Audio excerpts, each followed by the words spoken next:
through the mountains, plains, and secrets of the world's bite, 4 riders seek honor, redemption, and discovery in the land of the Predator.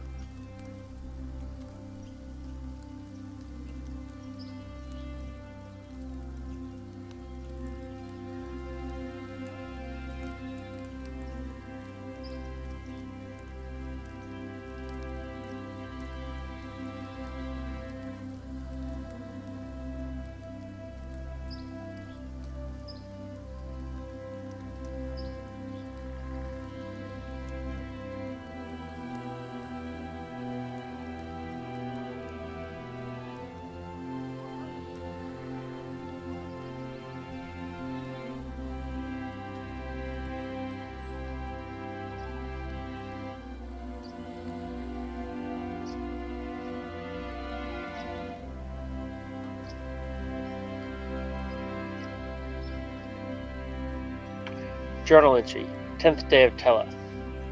We reached the Temple of Malachim, and just in time. Amongst other foul creatures, we found it invaded by an orc shaman attempting to summon a demon. We cleared the temple of its intruders and saved the last remaining priest, Anatol, as well as 2 other travelers who had been used as hostages and deployed to invade this shrine by some creature known as Archon. But it seems this foul devil Archon still has a hostage named Gwen. On the morrow, we'll leave Anatol the priest here to rededicate the temple, where we go to save Gwen and avenge these priests on his wretched. Hide. Marcus, son of Horus. In the shifting sands of the desert, Crusovian war tribes fight an unending war centered on 4 hidden holy sites.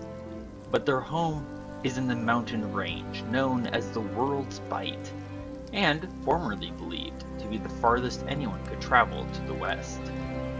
A nomadic people, the Crusovians are known to adopt others into their tribes, but born or adopted, all Crusovians must show themselves to be honorable and dedicated to their generations-long mission. Now let's get into it. Welcome back to the land of the Predator. The party has cleared the hidden temple of Malachim of intruders and made it possible for the soul of scumability. You already have inspiration points, I'm not giving it to you. And made it possible for the sole surviving priest and his penitent prisoners to cleanse and rededicate the temple. Meanwhile, Marcus intends to head east to where Archon was last known to be with the hostage Gwen and launch a rescue attempt. However, before we get going on that, everyone leveled up, but we ran out of time last time to actually roll dice. Marcus, would you be so kind as to start us off by rolling for your hit points? As usual, we will go with the average or higher. Okay.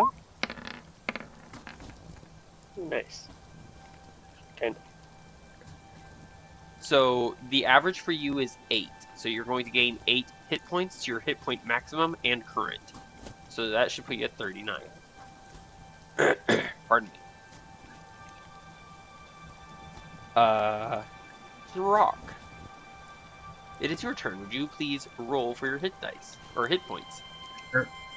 Thank Sure. you. And if you do look at Roscoe's character sheet, he does not have an inspiration point.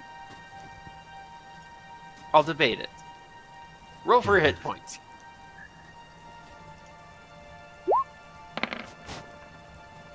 Wow. D+12.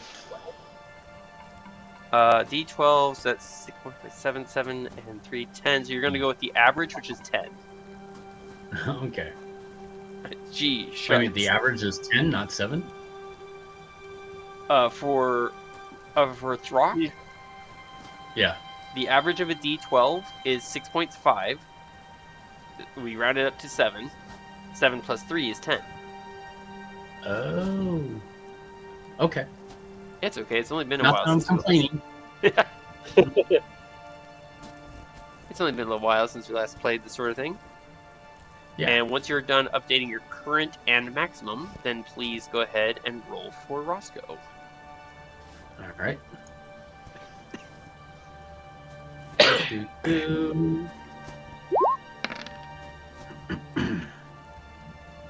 Wow. Okay, that was that's bad. going to be the average result. Oh dear, Roscoe. So that would be 6 for Roscoe. Okay.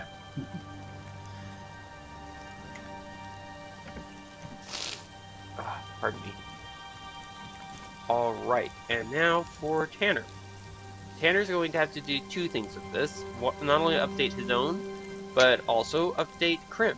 So first, let's roll for Tanner's hit points.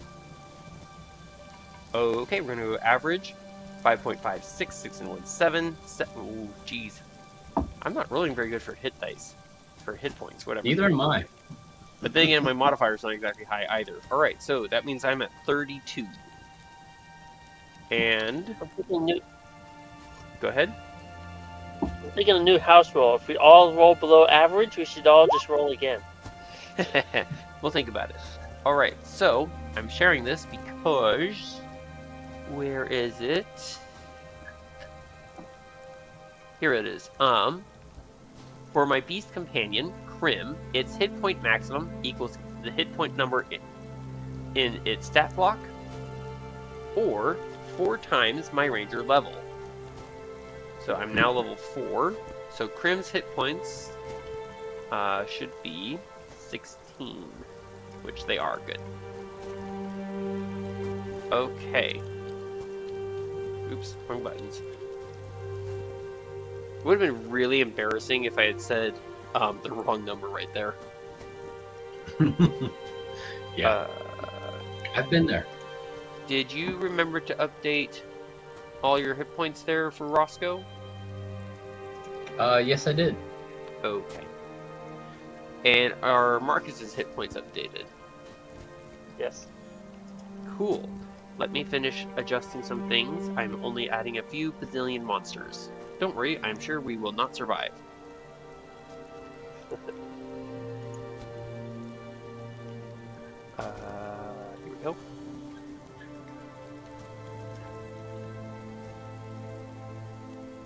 I should have thought of this earlier and not added all our tokens, but I didn't think of it earlier, so I added our tokens prior to rolling for dice. Whoops. Or rolling for hit points, I'm sorry, not dice. Pardon me. Here we go.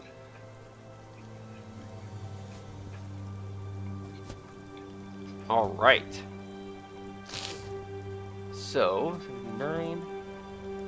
Throck, your new hit point. Oh, and did anyone want to share their new choices for level 4? Ow. Throck, you now have the Sentinel feat instead of taking an ASI. Excellent choice, by the way.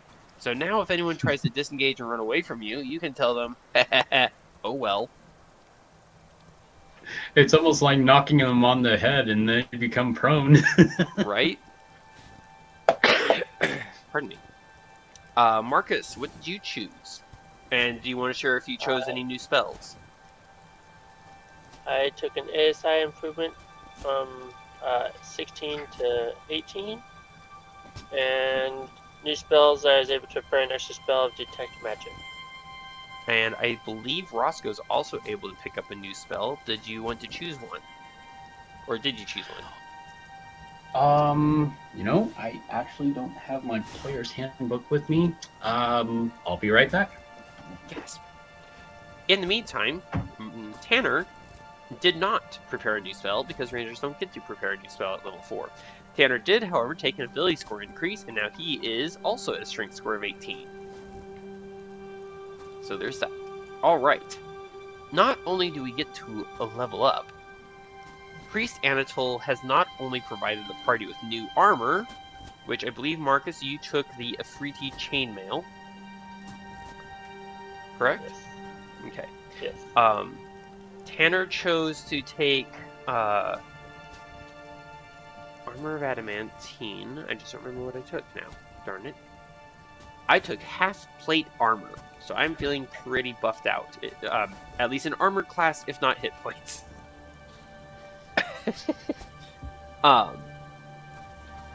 He has also taken this. Oh, and Throck, you gained some. Not quite armor. You gained the mantle of shedding. Which functionally serves as adamantine clothes, if that makes sense, and is waterproof. I believe Roscoe also took some armor. Do you remember what that was? Or are you still looking through spells? It was what, like an ice armor or something? I believe it was studded leather armor of cold resistance. That's what it was, cold resistance. Noise. Pardon me. So, I forgot, are we level 3 or level 4 now? We are level 4. Huh. I don't think I ever got any level 3 spells. Or did I? When you hit level 4, you don't get level 3 or level 3 or level 4 spells. I think you only have access to, I think, 2nd level spells, but you get to prepare a new one. Okay. Let me just take a quick look through. Certainly. While you're doing that, Priest Anatole also silvered 1 weapon for each of us, provided plate adamantine barding for each of the horses, and studded leather barding for Nightshade.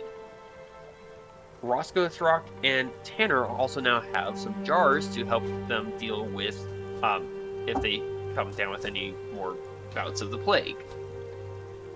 Side note, if you become sick with the plague, you'll need to apply this ointment rather quickly, or bad things will start happening. Right. On the 9th day of our adventures, we traveled to the mountains, detected fiends, thanks to primeval awareness, took an evening to prepare, and, on the 10th day, gained the temple. We know from Tom that the last time they saw Archon with their daughter Gwen was 1 day's journey eastward. I assume that you would like to have Tanner make a attempt to navigate.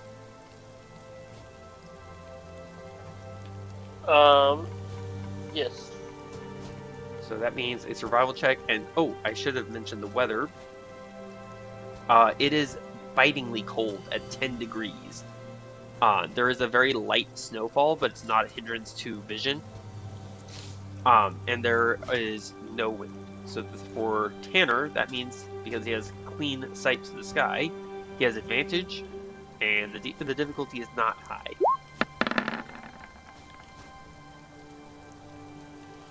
Tanner successfully is able to pick out the path and gesture, "We'll need to go that way once we're off the mountain." And whoever would like to can give me a nature check. Just At a normal. moment.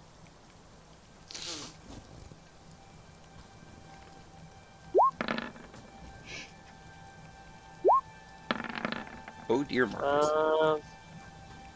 I'm trying to remember. Are these called trees or bushes or rocks? Pardon me, Marcus, but Trees that are the is green a rock. ones, right? Sometimes. What you're actually pointing at is a pile of discolored snow.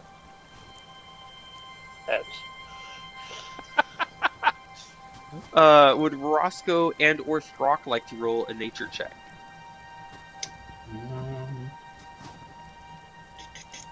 I know I'm asking you to do multiple things at once. Who was that? Was that Roscoe? That was Roscoe. Okay.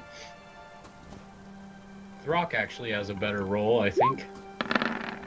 Whoa! Why is he rolling at advantage? Why is that on advantage? Didn't want that to be on advantage. Ooh, That was on normal. actually, he should have rolled it at disadvantage because he still has 1 level of exhaustion from having. But he also frenzy. had a long rest. Yes, so you gain 1 level of exhaustion per times that you frenzy on the prior day. You frenzied twice on day 10. So that would that's right. I changed that. Yeah. So that would mean So- that you would be at 1 level of exhaustion after your long rest. Here, that's let me okay? try rolling that again at disadvantage. There you go. Just to see what happens. Watch, he rolls a 21. Oh. Or not. Thought he would. Fortunately, I guess he's still exhausted. Indeed. Fortunately, you do not yet quite as badly as Marcus confuse rocks, trees, or snow. Roscoe, you and Tanner, glancing at each other, would realize that for Tom and his wife and their son, one day's journey through the deep, thick snows and difficult terrain would not be the same as one day's journey as it is for our party, because you have Tanner in your midst. So instead of them having been, where is it? There it is. This far away when they started traveling to the temple, Yeah. they would have been this far away.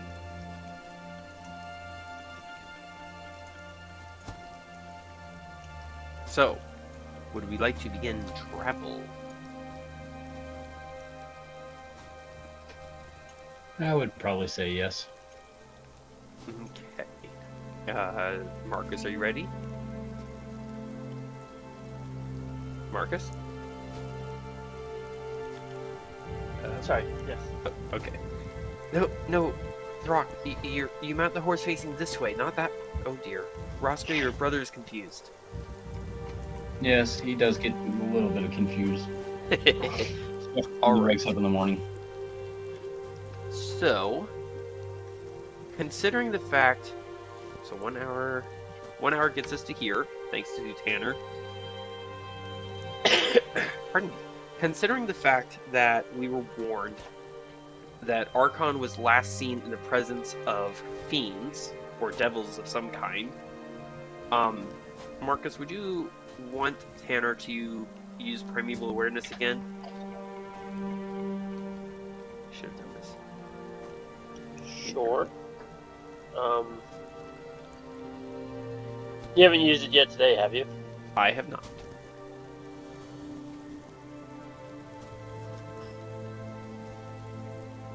And are you able to detect fiends? For 1 minute per level of the spell slot I expend, I can sense whether the following types of creatures are within 1 mile of me. Or 6 miles in my favorite terrain, which we are in. Aberrations, celestials, dragons, elementals, fae, fiends, and undead. Okay. Yeah, that seems prudent.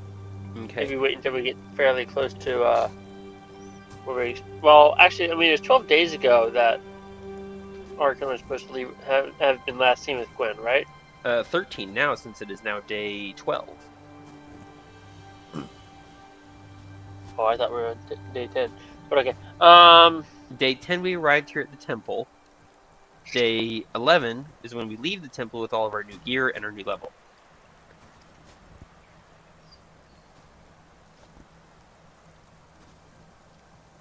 Okay. Ooh, pardon. If you think it'd be wise, you may as well. So Not basically, sure at if the end of 1 hour of travel, we've reached here, say midpoint.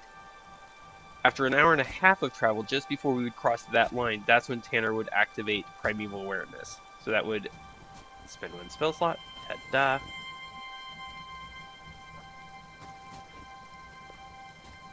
Because active for 1 minute, so for 30 seconds, he's just riding along, questing with his senses, out to a distance of 6 miles. So, right as we get to about there, he twitches a little, sneezes. Pardon, I seem to have a slight allergy to the presence of fae and elementals. So what that would mean is that, you know what? Yeah, we'll just do that. Anywhere along this arc, are elementals and or fey creatures. Make sense? Oh, Roscoe, excellent. You've only taken 1.5 hours to choose your spell. What spell is that, sir?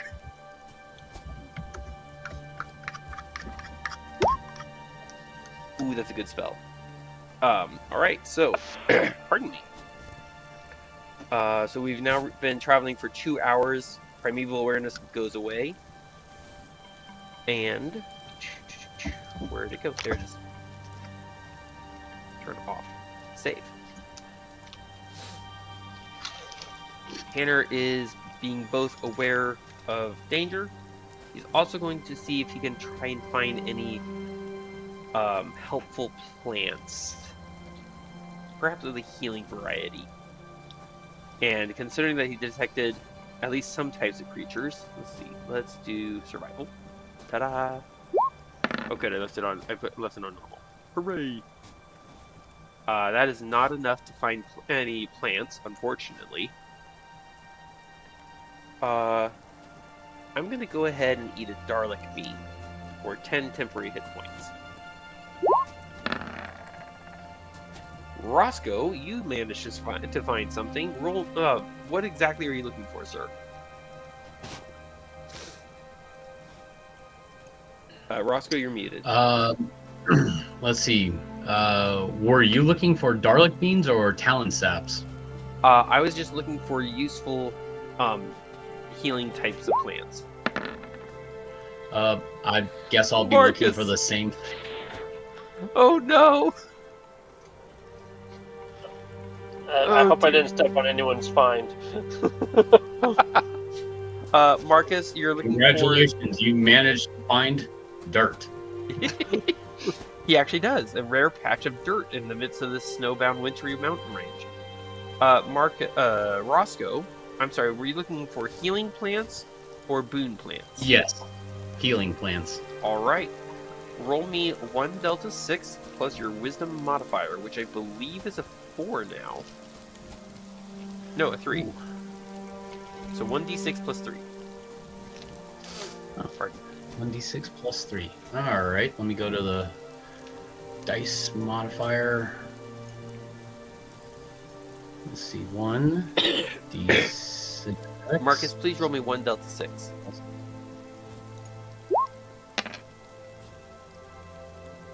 Ooh, 7. Good roll. Alright. Roscoe, you find 7 Hacken leaves. Oh, nice! Indeed. And we are going to progress 1 more hour. And Tanner is going to attempt finding, seeing as how you've found some extra healing plants, he's going to look for some boon plants. Wow, Tanner is not being very aware today. A little too distracted, keeping alert for danger, I suppose. Wait, am I? It should be adding. Yes, okay. Wait. Yes, okay. Sorry, I was trying to make sure that the math was adding up correctly. All right, Marcus and or Throck and or Roscoe. Did anyone else want to attempt to find any plants? What type of plants? It's up to you. Did I'm just asking. Oh, I'm sorry. Hold that thought, Marcus. Roscoe, that's up to you. What plants you want to look for, or you can just roll randomly and see if you find something. Marcus, what were you asking? Oh, I was asking if I get to retry or if I already crushed all the plants in the area. We're in a new area, so you can try again. Roscoe. Oh my gosh. Well, he is the druid after all. That is true. I'm sorry, Marcus. No, I mean you're finding rocks and a really stinky sulfuric smell. Roscoe, what kind of plant? Do you want to choose what you're looking for, or do you just want to see what you happen to find? Let's see what I happen to find. All right, roll me 1d6. 1d6. Pardon.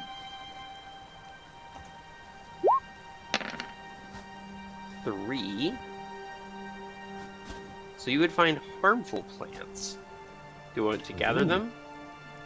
Sure. Roll me 1 delta 4, and then separate from that, roll me 1 delta 6 plus 3. The 1 delta 4 is to figure out what you find. 4 first. Alright. And then 1 delta 1 delta 6 plus 3. Yes, please and thank you.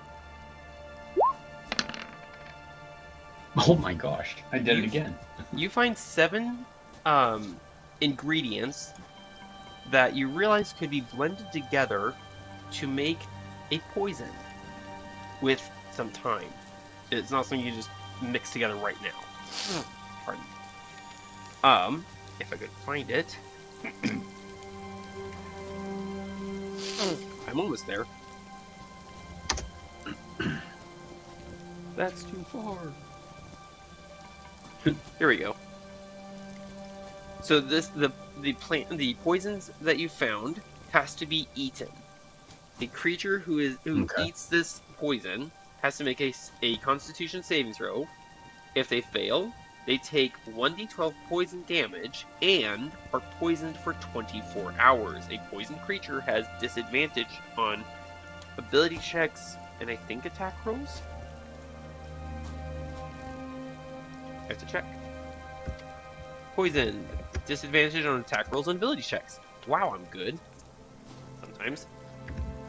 This is known as Assassin's Blood once mixed together. Make sense? Yes, I just need to put all the ingredients and dice rolling and all that stuff in there. Excellent.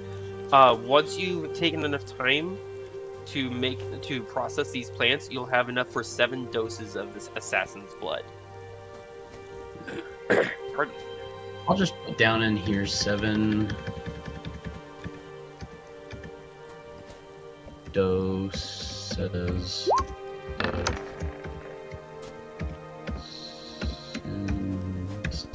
Well, what do you know? Tanner finally finds something. And as before, I'm going to be looking for boon plants. Pardon me. Are you able to put all that in the chat box so then I can copy that over? Or I will do that later. okay. What Assassin's Blood does. And I'm going to make a quick note to myself. Roscoe has ingredients for Assassin's Blood. Okay. You'll need to take extreme care with making this. Understood. Alright. Marcus, would you roll me 1 delta 6, please? And since we're in a new area, whoever would like to can forage for more plants or food. It's up to you guys. Thank you, Marcus. Unfortunately, Marcus, you're still not finding anything that looks remotely like plants. I'll try looking. Why am I still... Oh, that's right, disadvantage. Yes, you're exhausted. Tanner found 16 bat-eye berries, which grant 15 feet range blind sight for 8 hours. Marcus, perhaps you would like to have half of this. Or, I'm sorry, Ross, I forgot, you as well do not see very well in the dark. Would you like some? No, I don't. I would. How many can you spare? Well, I have 16. You can take as many as you like. I'll have 6. Very well. You can add 6 bat-eye berries to your character sheet, Roscoe. Oops. Marcus, what were you saying? Never mind. I'll take 5 if you don't mind. I do not mind at all, Marcus. Please help yourself. And so Tanner will have 5 bat-eye berries. Pardon me. And which ones do these do again? These grant 15-foot blind sight for 8 hours. Beyond that, you aren't able to see. Unless you have normal. 15 feet blindside for 5 hours, you said? 8 hours. 8 hours. Gotcha. Roscoe, did you want to attempt to search for any more plants, or are you good? I'll try one more time. Alrighty, and I just closed something I didn't want to close. Yeah, Go ahead. I've done that before. No comment. Looks like I'm tired. Well, not only that, but after 4 hours of travel and searching for plants and navigating the wilderness, we all notice that we have reached the rough approximate location where Archon was last seen with Gwen. The area stinks of sulfur beneath wafting yellowish funnels of steam and smoke. Despite the winter season, the snow here has mostly melted, and ice is hardly anywhere to be seen. Most of the area is broken shelves of rock, sometimes opening into pools of crystalline clear water, but not recommended to touch it as it is visibly bubbling and boiling.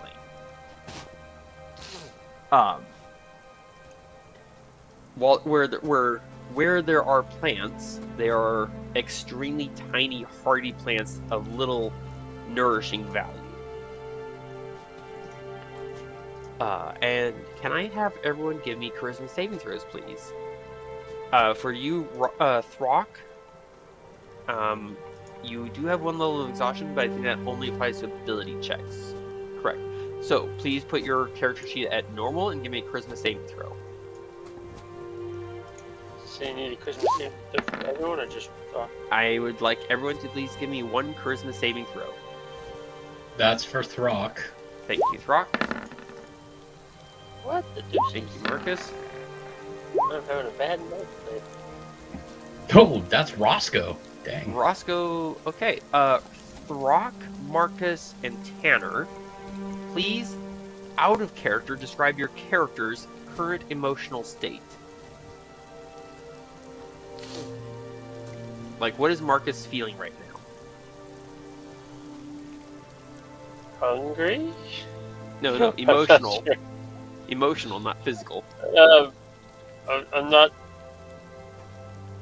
I mean, neutral. Like, I'm not sure. You're just kind of riding along, waiting for the chance to find Archon and Punisher. Her, it, he, they, whatever.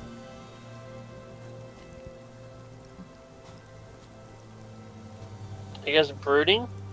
Like waiting to find out who this Archon is and put an end to it. Probably him. Okay. And Throck, what is your current emotional state? Aside from tired. Something lurking deep beneath my skin. I must itch. Oh, I'm feeling angered and despise all who look at me. So apparently Throck is in a bit of a grumpy mood.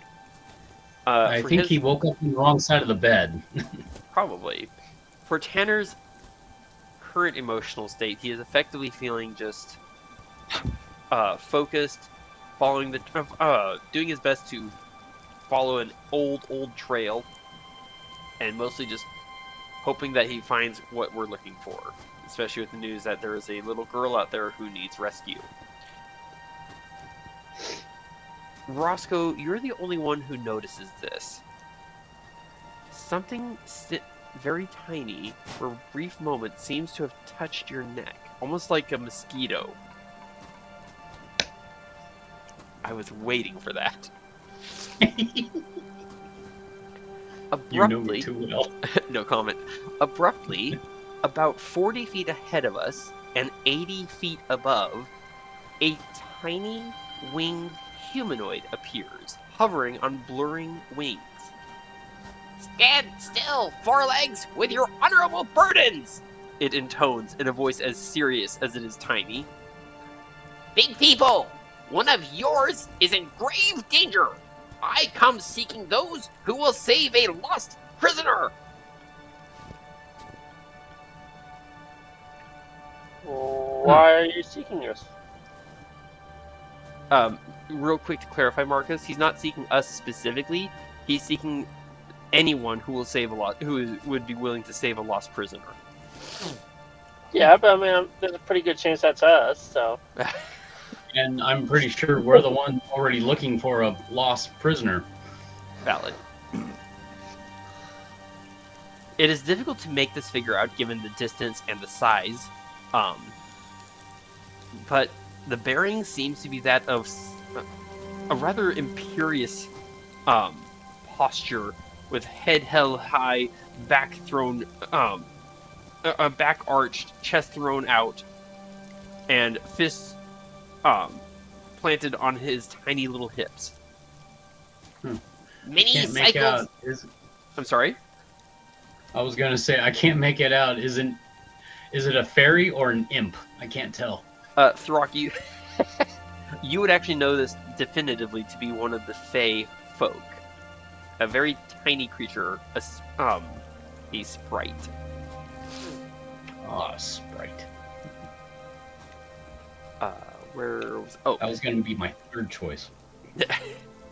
Many cycles of the day ago, my charge Delphine and I beheld one crone and with her the big clumsy creatures giving a girl in trade for a weapon from the burning ways. We stole the girl from the servitors of the Fire Lords, but we cannot keep her hidden much longer.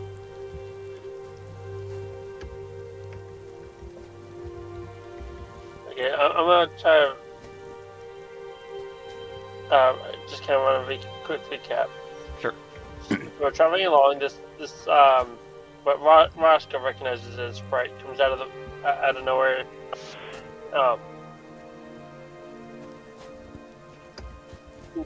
Basically, anyone that might be willing to rescue a lost or a captured human, right? Essentially. Okay. Someone he and his charge Delphine have apparently stolen from, quote, the servitors of the Fire Lords, unquote.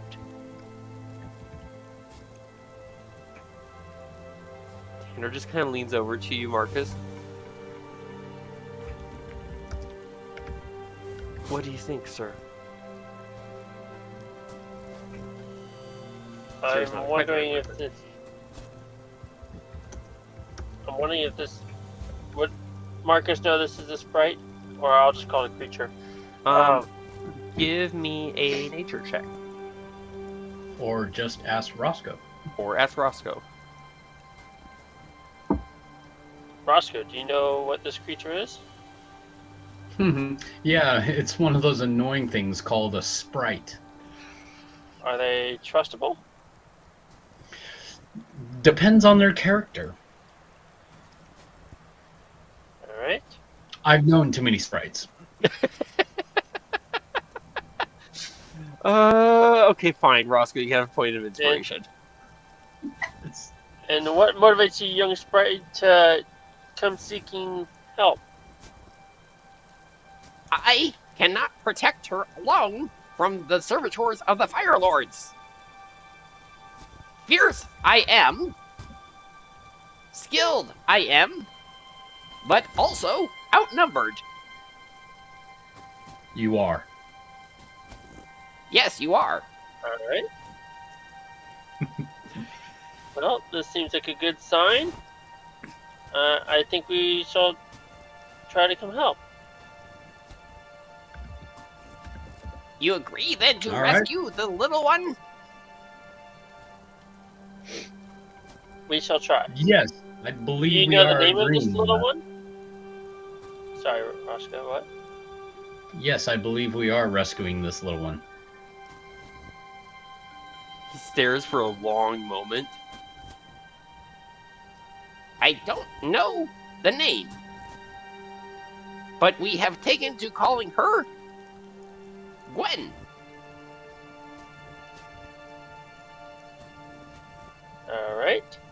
It seems we are bound by fate to meet because we were already seeking this Gwen. Have you heard of a creature called Archon? I do not know of such a creature.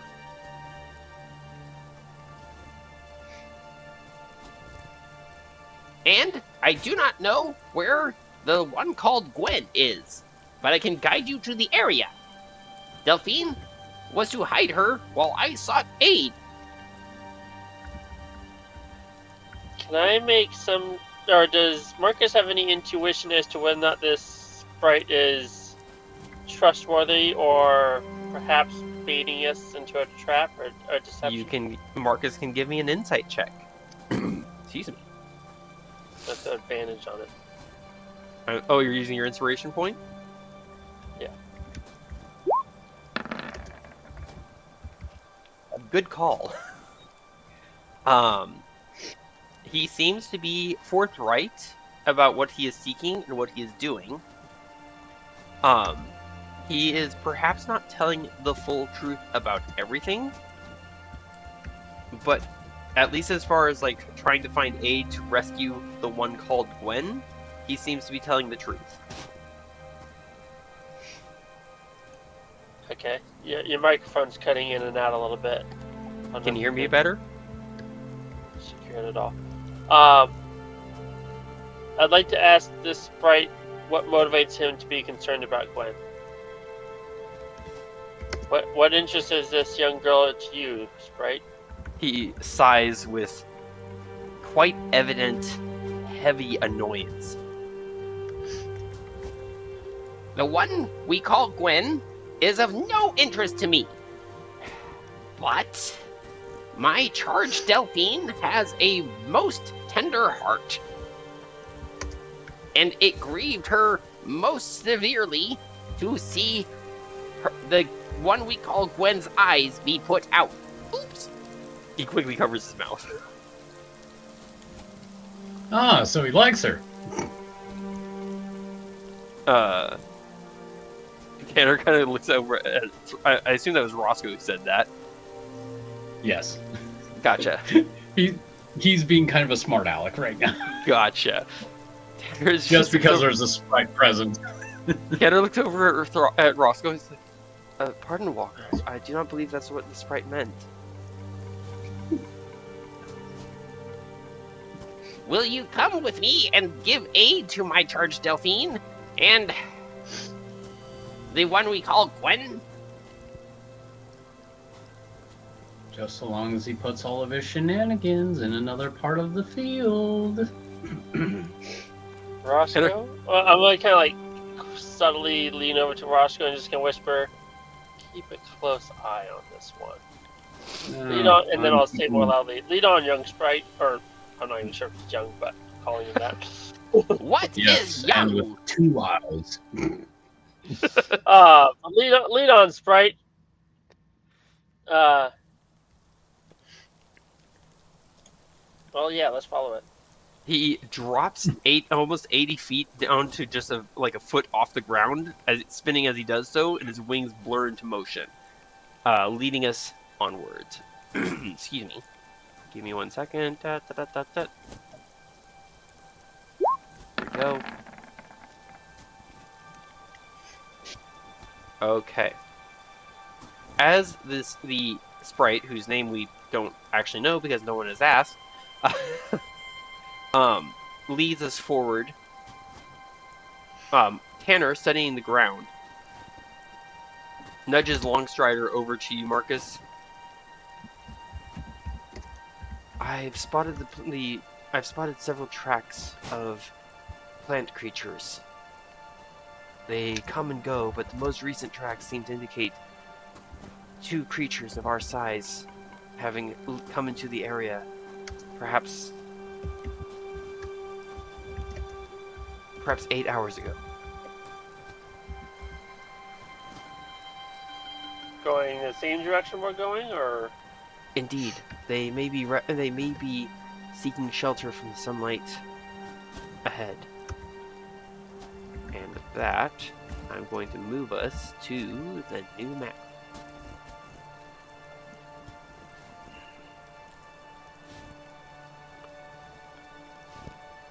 All right, here we are. Okay, so real quick, Marcus, right in front of you, you see the ground has split open into irregular cracks, and through it you can see bubbling low, very steamy, smoking pools of lava, or excuse me, magma.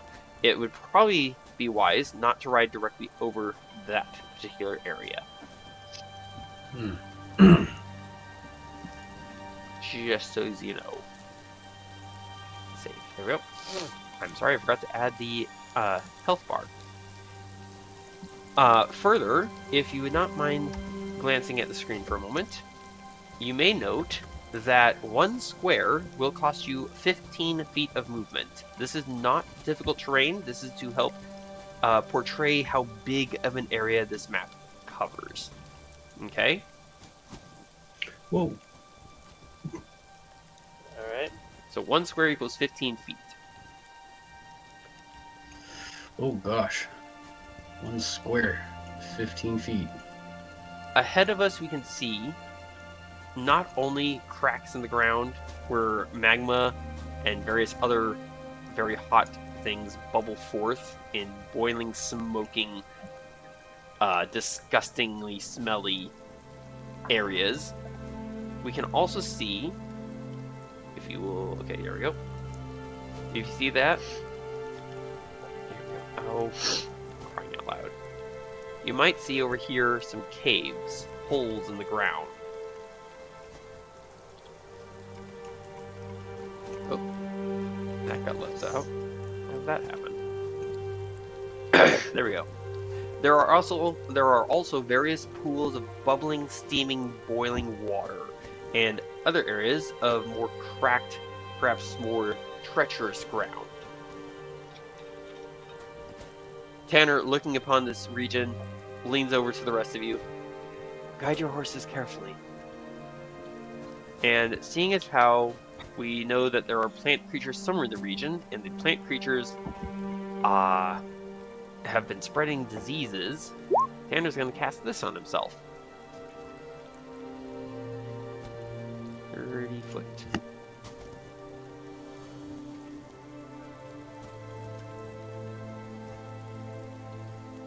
You should all be able to see the green circle around Tanner. Nope, but I'll take your word for it. Okay, then I will adjust that. Pardon me. The flying sprite glances back at the rest of us and quietly whispers, As I said, I do not know where Delphine is keeping the little one we call Gwen. The plan was for her to hide in one of the holes ahead.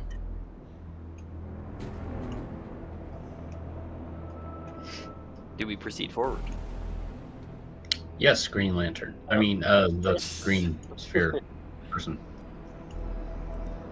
You're hilarious. Yes, I see your What aura. creature is this master of yours, Delphine? I'm so sorry, what was that, Marcus? What? I'd like to ask the sprite what manner of creature its master Delphine is. Apparently my tokens are not properly aligned. Give me 1 second. I have this right. There. And there. Okay.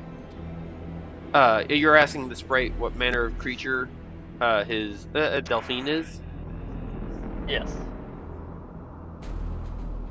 She is a creature very beautiful and kind.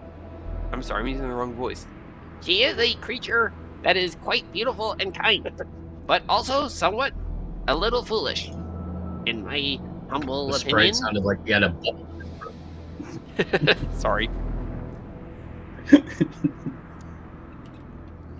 Alright, you guys can move yourselves about as you like, or you can follow Tanner. Come on, Krim, let's go. Oh, that's how did he get left behind? I don't know. I thought I selected him. Weird. There. I need to look up some movement speeds. 30. Marcus, you might notice there is another boiling, angry area right in front of you. Yeah. I'm sorry, I'm grabbing your mount, Marcus.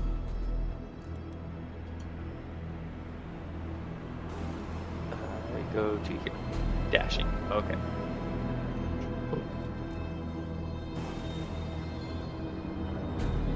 There we go. Now Come on. movement's actually correct. There. So it should only be about... Oops, too far. 6 squares to move a total of 90 feet, which you may recall is your mount's movement, except for Roscoe's Nightshade. Marcus looking ahead leans over towards you. Tanner looking ahead leans over towards Marcus. I suggest that I approach the holes alone. If there are creatures within, it will mitigate the risk. Seems prudent.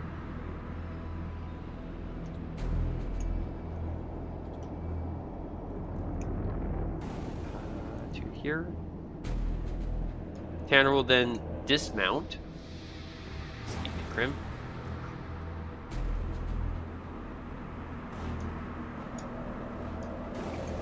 And let's have him do, just for the heck of it,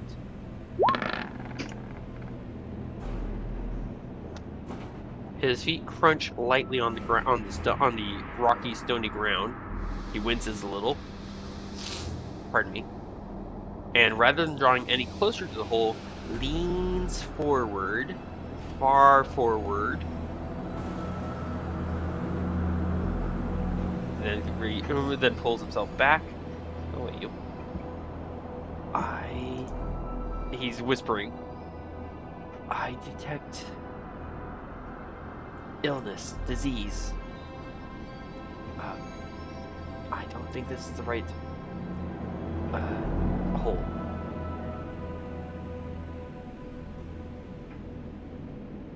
And then he'll remount. Which hole would you like to go to next, Marcus?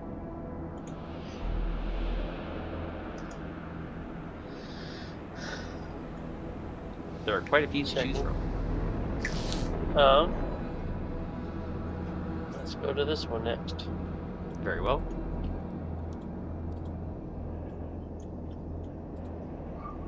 So with dash, that means that I can use it about there, give or take. The movement is not quite as smooth as I would have liked it to be, and I'm not sure why.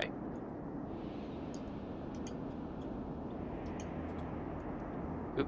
And once again, Tanner will dismount and draw closer to,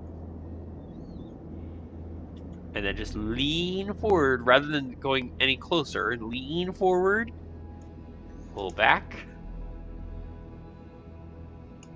Looking over at you, Marcus, and then Roscoe and Tanner, and nods.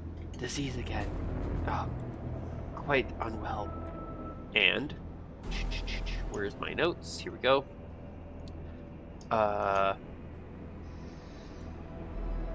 Let's see if Tanner can recognize this. Excuse me. Nope, Tanner does not recognize the kind of plague. Yeah, I rolled the right one. Yay!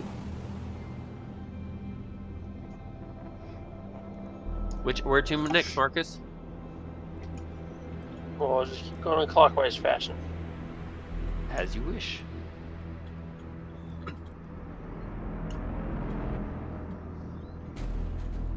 Or maybe in our case, the spinning of a sling type style. I don't know. So Tanner will lean forward. Sorry? I was going to say Roscoe has a bullet and sling and ready in action for anything that happens. Noted. So you've just got your sling loaded and ready to go at a moment's notice. Gotcha. As soon as you see an ugly thingamajig poke its head up. Pretty much. Poisonous snakes. Quite unpleasant. I would recommend not disturbing them. Snakes. Why did it have to be snakes? Can we reach the snakes? Or are they like unseeable down the hole? I do not know their location. I can only detect their presence. Asps. Very dangerous. You go first. You go first. No. And the little sprite is buzzing along very quietly, his own face tense as though seeking out or ready to do something. Did you already explain what the little blue circles are? They like little pools of water, or? I did, and they are. There are pools of bubbling, boiling water. Okay, I remember you saying that now. Indeed. Quite unhealthy, one might say. Excessively hot pools or hot springs. I forgot to do something.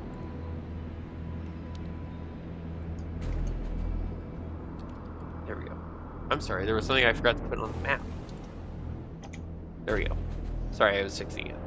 Tanner, coming to this next hole, leans over, leans back. Again, poison, snakes. If I had to guess, I think they might be resting. Or maybe not, I'm not sure. Let's leave them be. And then he'll remount. I actually kind of want to capture one and like try to squeeze it out over the edge of my glaive, but I don't think I can see any, can I? That seems quite cruel. The sprite utters. Seems useful to me. Wise man once told me, "Don't kill anything unless you're planning on eating it." These are wise words, I think. Seems there's one more hole down there in the southeast. Let's try that. Pardon me.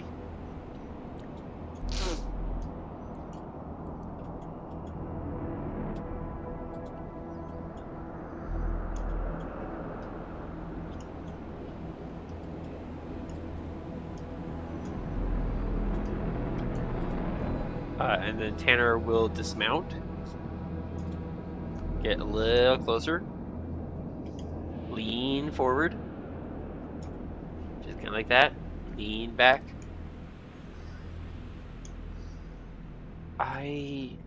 Actually, you know what else you could do? Since I'm silly. Wait, why am I rolling perception? I could just use my passive perception. Well, good thing I chose to use my passive perception instead of taking the nat 1. Tanner leans back, glancing at the rest. I see that there are prints of something having gone into this hole. The prints are quite old. I'm not even sure how many hours ago they passed through this area. I do detect disease. It's quite possible that whoever's inside is sick.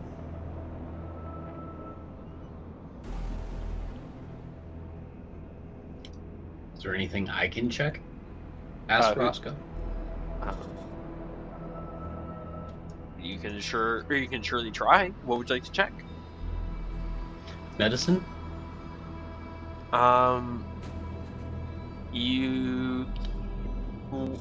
What are you attempting a medicine check on? Do you see anyone? Or would you like to go down? I guess I wanted to check to see if it was human or a humanoid. Give me a perception check. Okay. Here we go.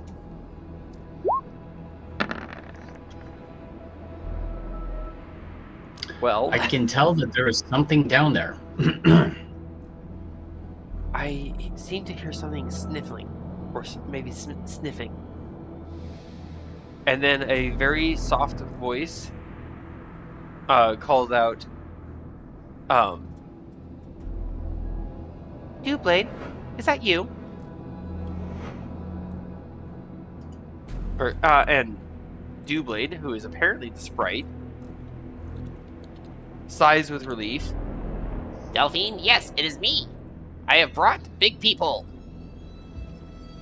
Out of the little hole comes fluttering up a very, very tiny, on the same scale as Dewblade, a green-skinned, tiny little fairy with red hair that trails almost to the ground that she is hovering 6 inches above.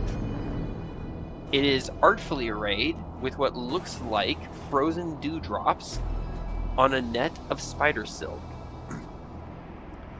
She rearranges her apparently autumn-colored leaf skirt, glances at the rest of us. I am Delphine. Thank you for following my companion and guardian Dewblade.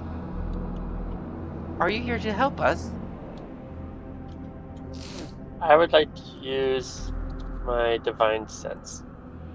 Alright, would you please put that in the chat? As I sniff and snort.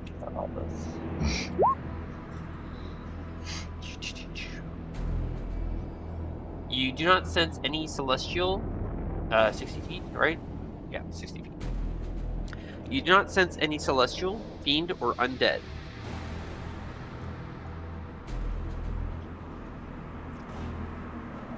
Oh, I thought this little creature that was guiding us was a fiend. A sprite is not a fiend. A sprite is actually a fae. Oh, I had this slightly misunderstood. Apparently. That's okay. They are commonly mistaken for fiends. Delphine looks between all of you. Well, are you here to aid us? Perhaps. We've heard of a young woman, Gwen, that might be in the area. Oh, good. I'm so glad to hear this. Very good, very good. Little one, please come out. And with a small scritching and scratching, a tiny brown-furred mouse comes crawling out of the tunnel, out of the hole. If I can, while Delphine's briefly calling that out, I'd like to kind of like quietly whisper to everyone, do not make any promises or agreements. No comment. Delphine, seeing the mouse emerge from the hole, seems to relax her posture somewhat. The mouse shivers and is replaced by a young woman in a tattered gown. Her hair is mussed and dirty. Her, pardon me.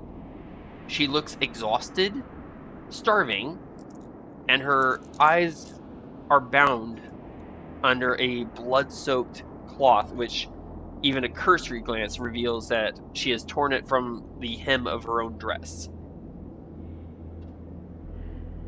Who's there? I heard voices. Who's there? The crew that is currently on a quest to rescue you. Yeah, easy there. It seems we're here to help. We recently spoke with, I'm trying to remember, was it her parents that were in the shrine? Yes. Or her traveling companions? Her parents, Yes, her Tom parents. and Alia, Okay, parents. her father and mother respectively, and her younger brother Aaron. And the priest. Well, the priest is not related to her, but yes. He was We spoke with present the there. parents. One at a time. Marcus? We spoke with your parents recently and have come to help you, or come to recover you.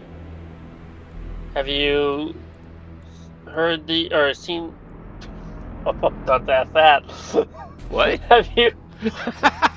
Were you going to ask her if she's seen? Ouch. Sorry. Have you me seen? an- Have you? Has the creature Archon been in this area anytime recently, to your She knowledge? flinches Of any at the type. mention of Archon so hard that she almost stumbles back into the hole, and the only doesn't fall because Tanner manages to slip up close and snatch at her sleeve before she can fall down. Roscoe, what were you trying to say while Marcus was asking his faux pas question? You're muted, sir.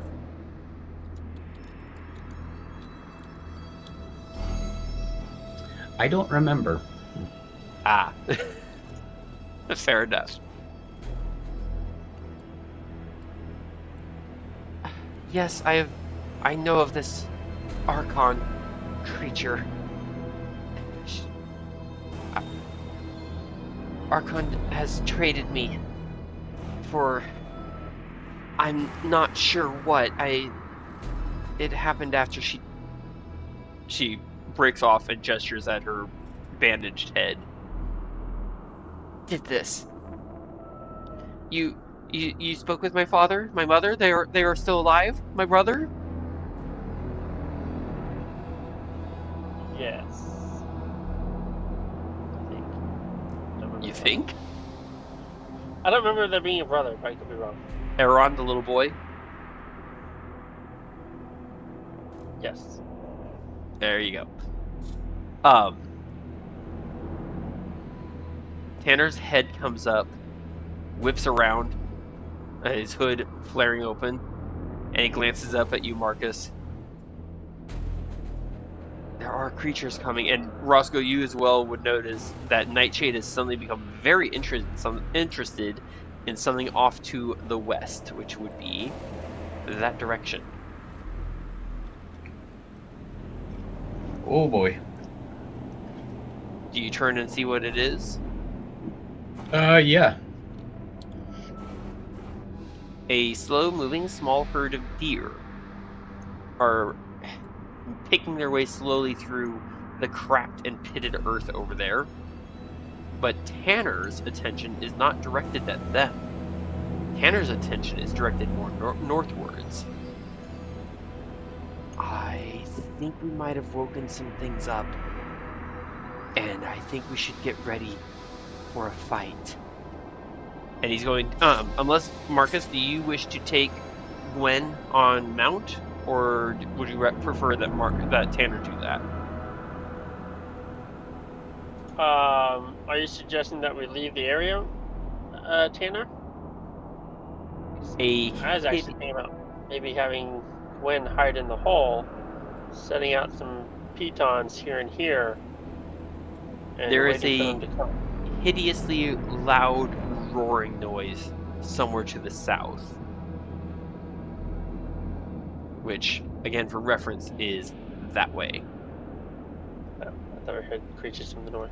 We did. Or rather, Tanner has heard it. Okay. Nightshade is interested in the deer coming in from the west. Tanner is looking to the north. The roar has come from the south. I think we might be in for some action, and I would prefer to remain mobile. Dewblade, the little sprite, whips out a tiny, tiny, tiny longbow. What is for him a longbow, as he rises into the air. Delphine, prepare to defend yourself. We have guests. I do believe that's also called a fairy bow. Ba-dump bump? No, it's actually called a fairy bow, meaning that it's very small. Ah, I have not heard this term. Mm-hmm. Marcus, you and Tanner are the closest to Gwen right now. Do you want to take her on mount, or have Tanner take her on long step? Who I mistakenly called long stepper earlier.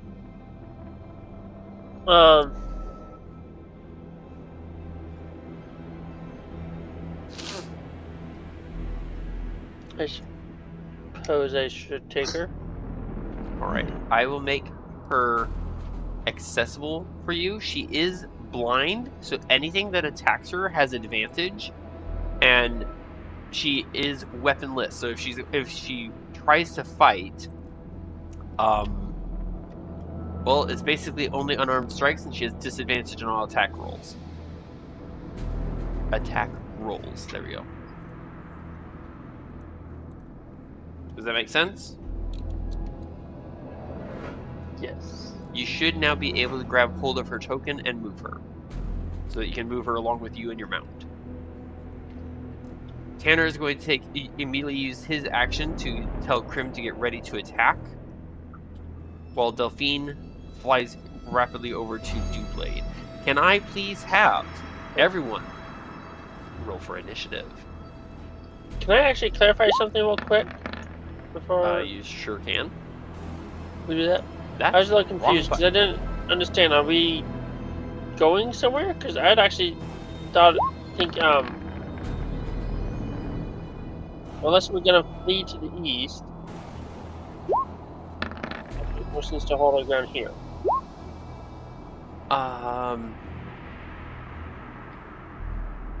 Regardless of what course we take, I still need you to roll initiative.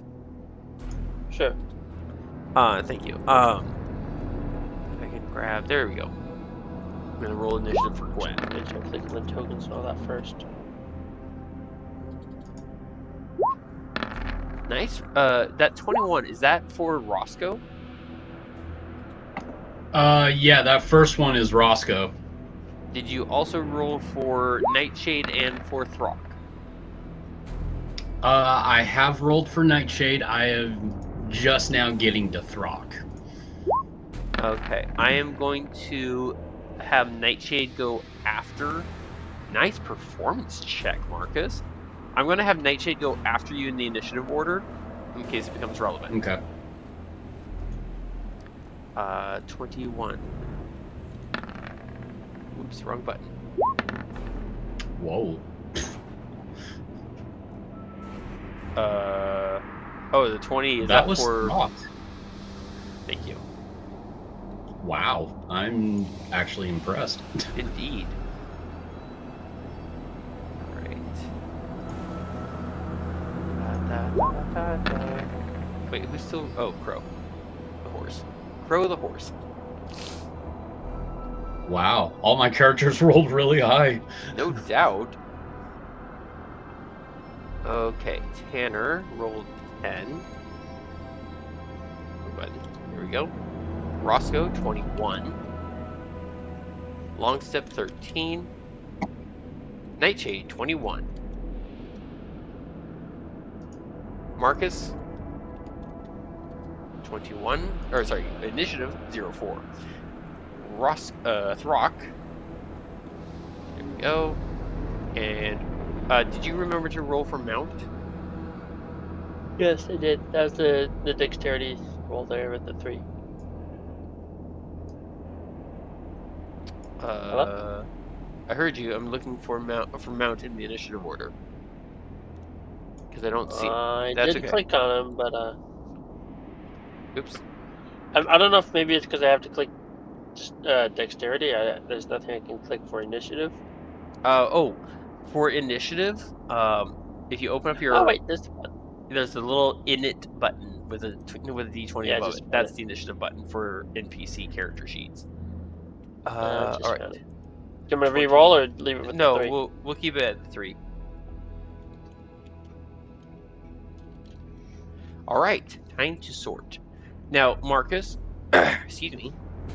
You can, of course, order everyone to stand their ground. Oops. And kind of fortify, if you will.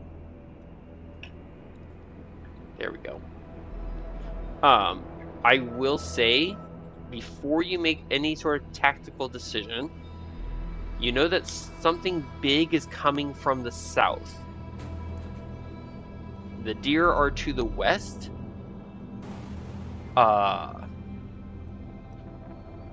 And to the north of us, out of the 2 closest holes, come writhing and slithering and hissing snakes. There. And there. Something seems to be coming out of the holes further north, but you aren't able to see them quite yet. The magma pools all around us are beginning to bubble and froth in all directions with rising fierce heat. It is the top of the initiative order, round 1. Nobody is surprised because Tanner was able to warn everyone.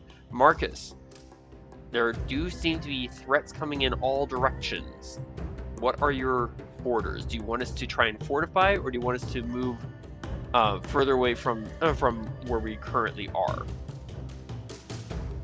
And for point of reference, I'll just slide in. I don't have a map further east of where we are. Thank you. That's one of the things I was really confused by. This is the map. This is what you have to work with.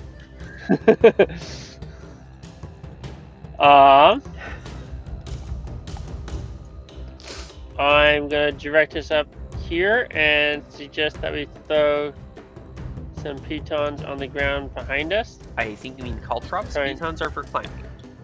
Cattle prods. I keep messing that up.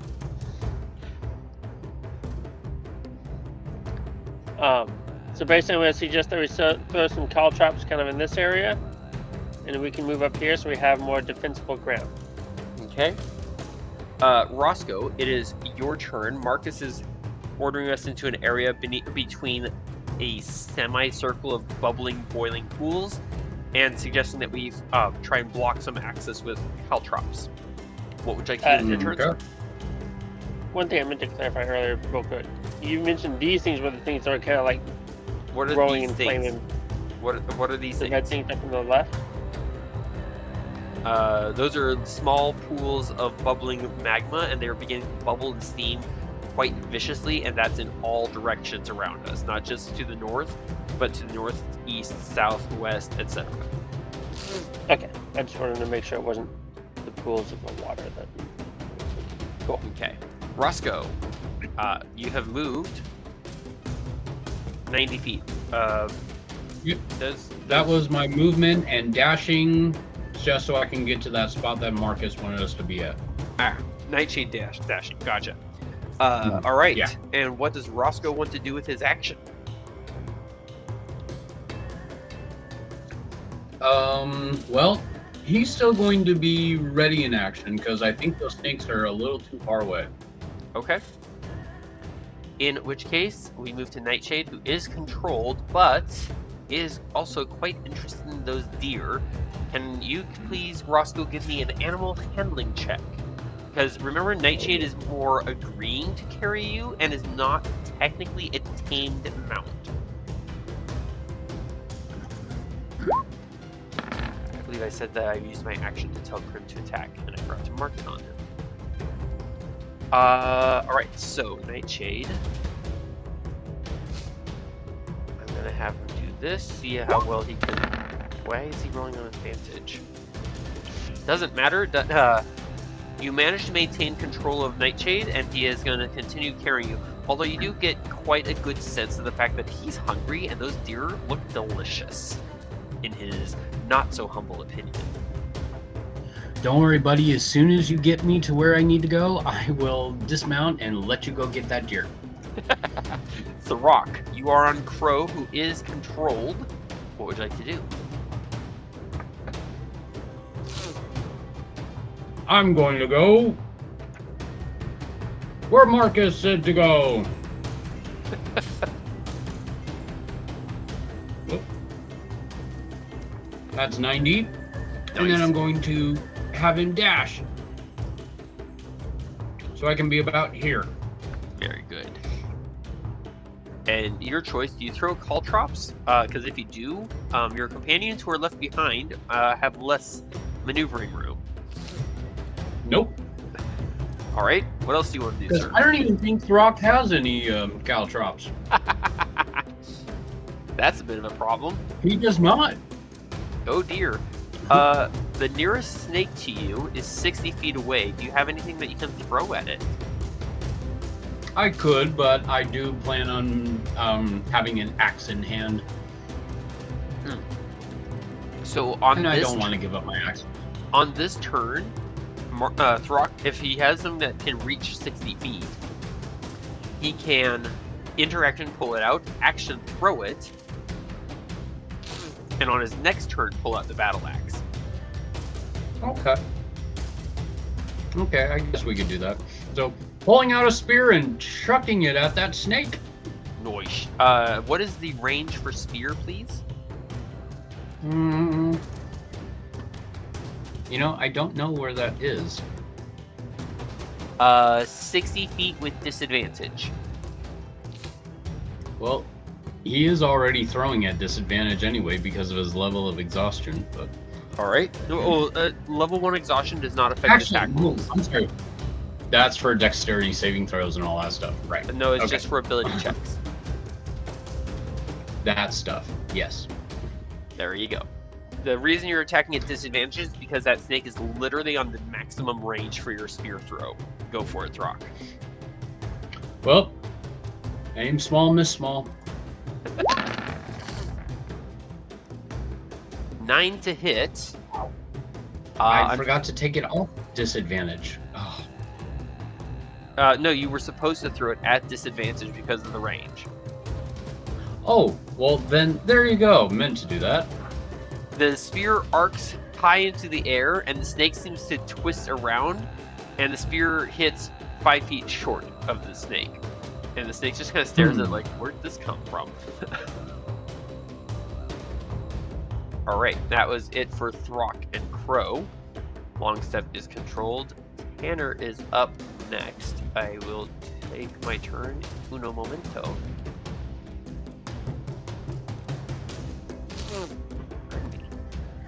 No, not a broken Are you one. proficient in Spanish? I speak many languages as a ranger. Good cover. Thank you. I thought it was a good one. Pardon me. Sorry about that. Oh, come on. Why won't it give me what I want? You didn't use the magic word. Alright, please. Please give me what I want. Well, what do Wish you know? granted. There is now a spear out there. I don't know if you can see it.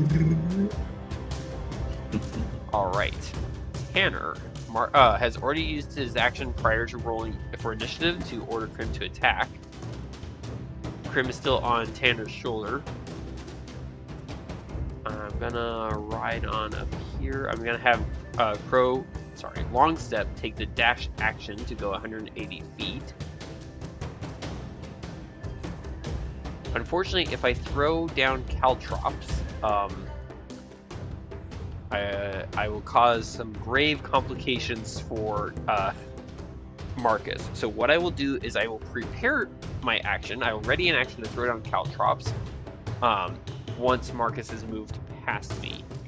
As for Krim, what is Krim's movement speed?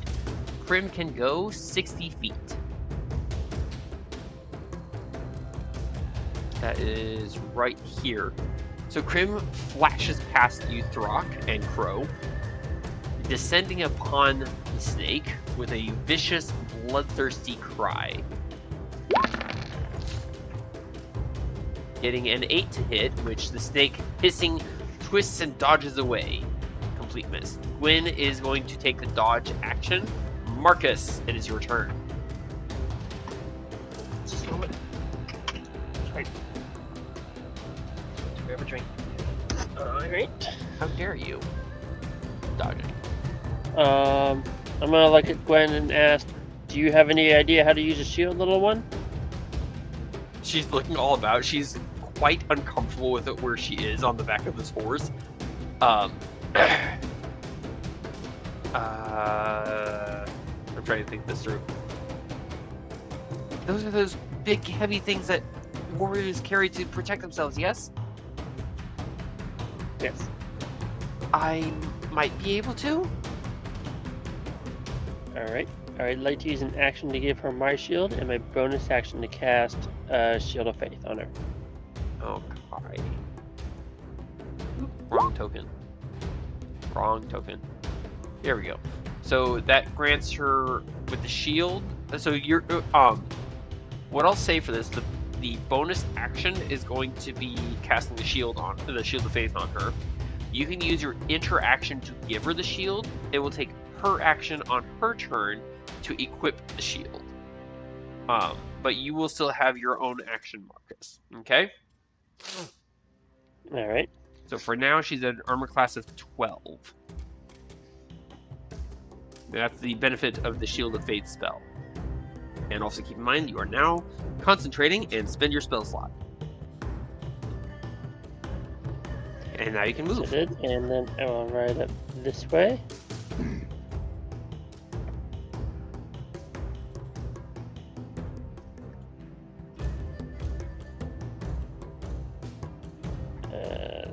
That's 90 for the horse.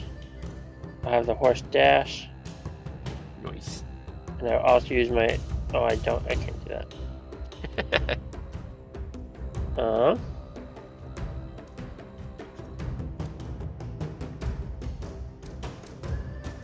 can Guess for use now I'll use an action to pull out some caltrops.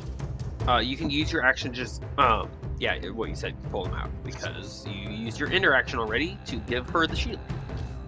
Mount is controlled. There are eerie cries to the east of us. And out of those northern holes where Tanner detected diseases, the plague specifically, come shambling shapes. They look vaguely humanoid, as in they have a body, head, legs, and arms, and depressions where eyes would be, and a gaping sort of maw where their mouth would be. But the more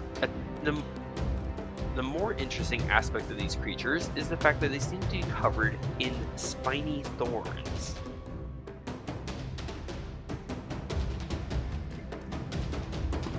These seem familiar, do they not? We've seen these before? You go here. I don't recall actually if we've seen these before. It seems to me that these were the creatures we were fighting and having to set fire to in the first fight with you, yes? No, these look slightly different from those. Oh. I thought the other ones had tentacles looking things. Well, I think you mean vines.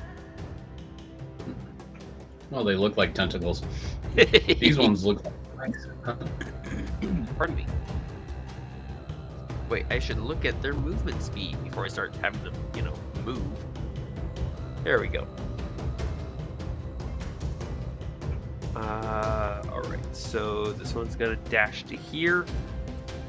And just wanted to ask a question. Are these the creatures coming from the north or the south? Which creatures are these creatures? The spiky ones. They're coming from the north. Okay.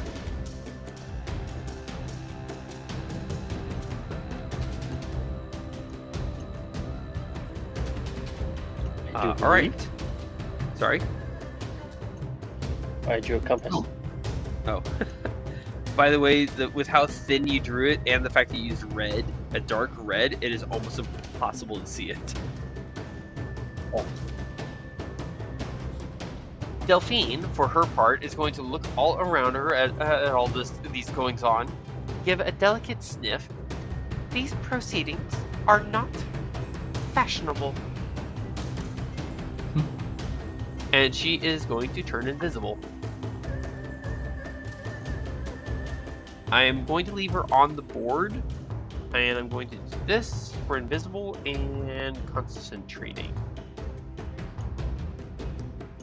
And then she is gonna fly. Excuse me, to there. So she is technically unseen. Alright, the snake's turn. If I can find the character sheet. There we go.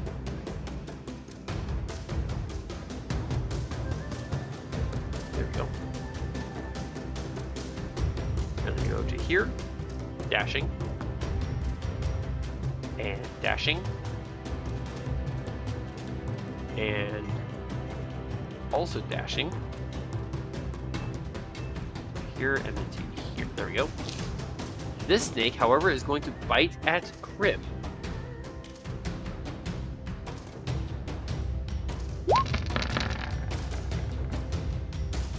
A 21 is gonna hit. Good grief. Ow. Krim. Constitution saving throw. There we go. Oh, nat 1. Krim's gonna take the poison damage. Alright. So that means he's gonna take 5 total points of damage. Oh, Krim. What's going on here? Oh, that's what I'm selecting the spear. Duh. Come on. Select token. Select hit points. -5. There we go. Whoa. I zoomed out. Why? It won't let me edit. What the hey is going on here?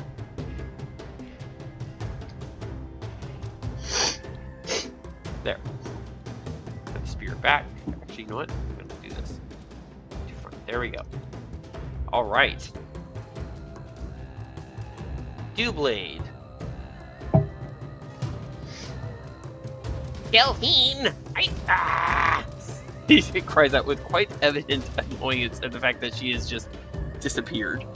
I said earlier longbow. I was wrong. I should have said short bow. My bad. All right.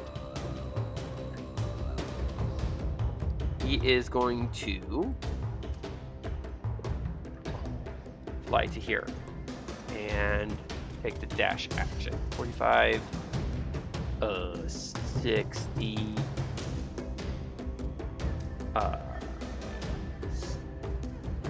75. Close enough. Pardon me. Again, the eerie cries to the east of various beasts apparently winging their way through the disgusting odor of the sulfurous clouds. And up to the north, out of the bubbling pools of magma, rise tiny, burning figures that drip molten magma from their bodies. I'm gonna do this. Ooh, yeah. Go.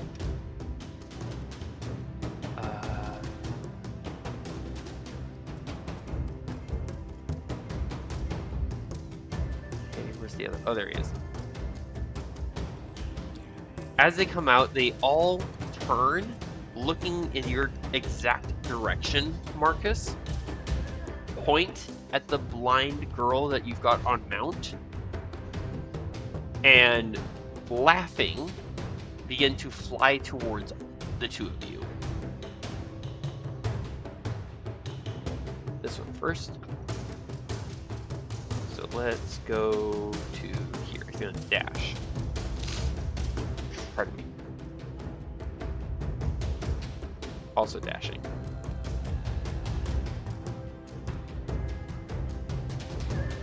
Where is this guy? There he is. And like I said, they are flying. Final one. Wait. Who's the one?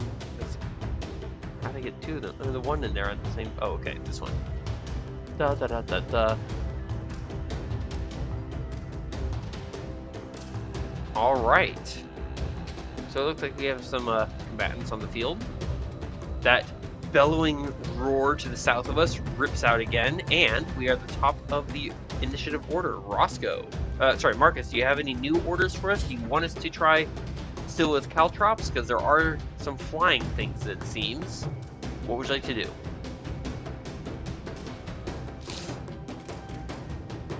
Marcus? Hello? Sorry, I was muted. God, stop doing that. I would still kind of hope for the cow. What? Nothing. I was just saying, I was still hoping for the caltrops, but honestly, I expect people to make their own kind of sensible choices. I think we could use the caltrops down here. Okay. When it comes up after it. So you're ordering caltrops on the ground Or to our here. south? In here. Either way. What? You're ordering caltrops on the ground to our south?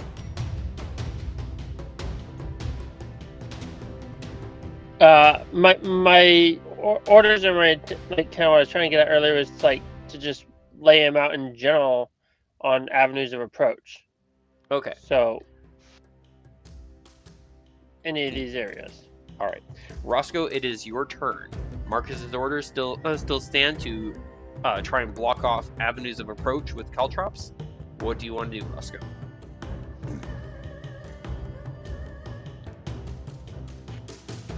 Or whatever you think is sensible.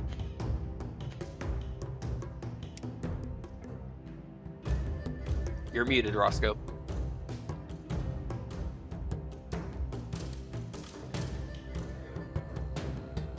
Roscoe?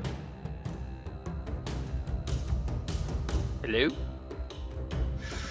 Well, since I didn't realize I was on mute, I had a whole long list of things that I was talking about, but apparently you guys couldn't hear me.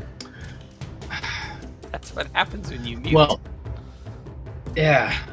Well, I wanted to put some caltrops behind me, but I think I wanted to put more in front of me, but then I realized that those magma guys are literally flying, so they're not really touching the ground, so I don't know exactly what to do in this particular predicament. Decisions. Oh, do you have your shield on your arm? No, I do not. So you could take an action to equip your shield. Yeah, but I really wanted to make the grass grow. There is that as an option. I know. I mean, there are those spiky guys that are coming after us. There are snakes on the ground, and just still not exactly sure where to put it, though. And just think, spike growth would be a very, very, very powerful version of caltrops. That's what I was planning on putting down there. And I believe it's 120 foot range, yes? 150. 150. I missed that spell. So would you like to cast that spell? Yeah, I would like to cast that spell. Alrighty, where would you like to cast it?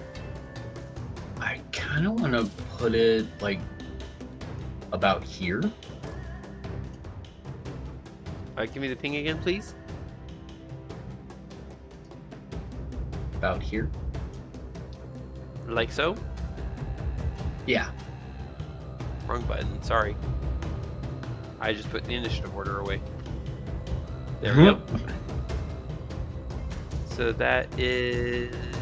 You can go a little bit further than that. Yeah. Yeah, 150 feet would be over here. Okay. Is that where you want it? Well, I guess I wanted it in front of where Throck and Marcus and Tanner and everybody else were. So. Oh, so more like over here? Yes. That would be directly in over there. Excellent. Like so? Yeah. And you can mark yourself as concentrating. Alright, concentrating. Whoop, wrong button. And you might want to warn the others about where not to step. Yeah, I just want to shout out to my friends. Hey, right in front of you, Throck, is where grass really wants to grow. And then did you want to dismount so that Nightshade can go after the deer? Yes. Nightshade is no longer controlled and is going to... Wait, what is Nightshade's movement? 45? 50. 50, okay. He is going on dash, so I'm going to say up to here. With a yowling purr of yay meat kind of attitude. Alright. Ow. The Rock, it is your turn.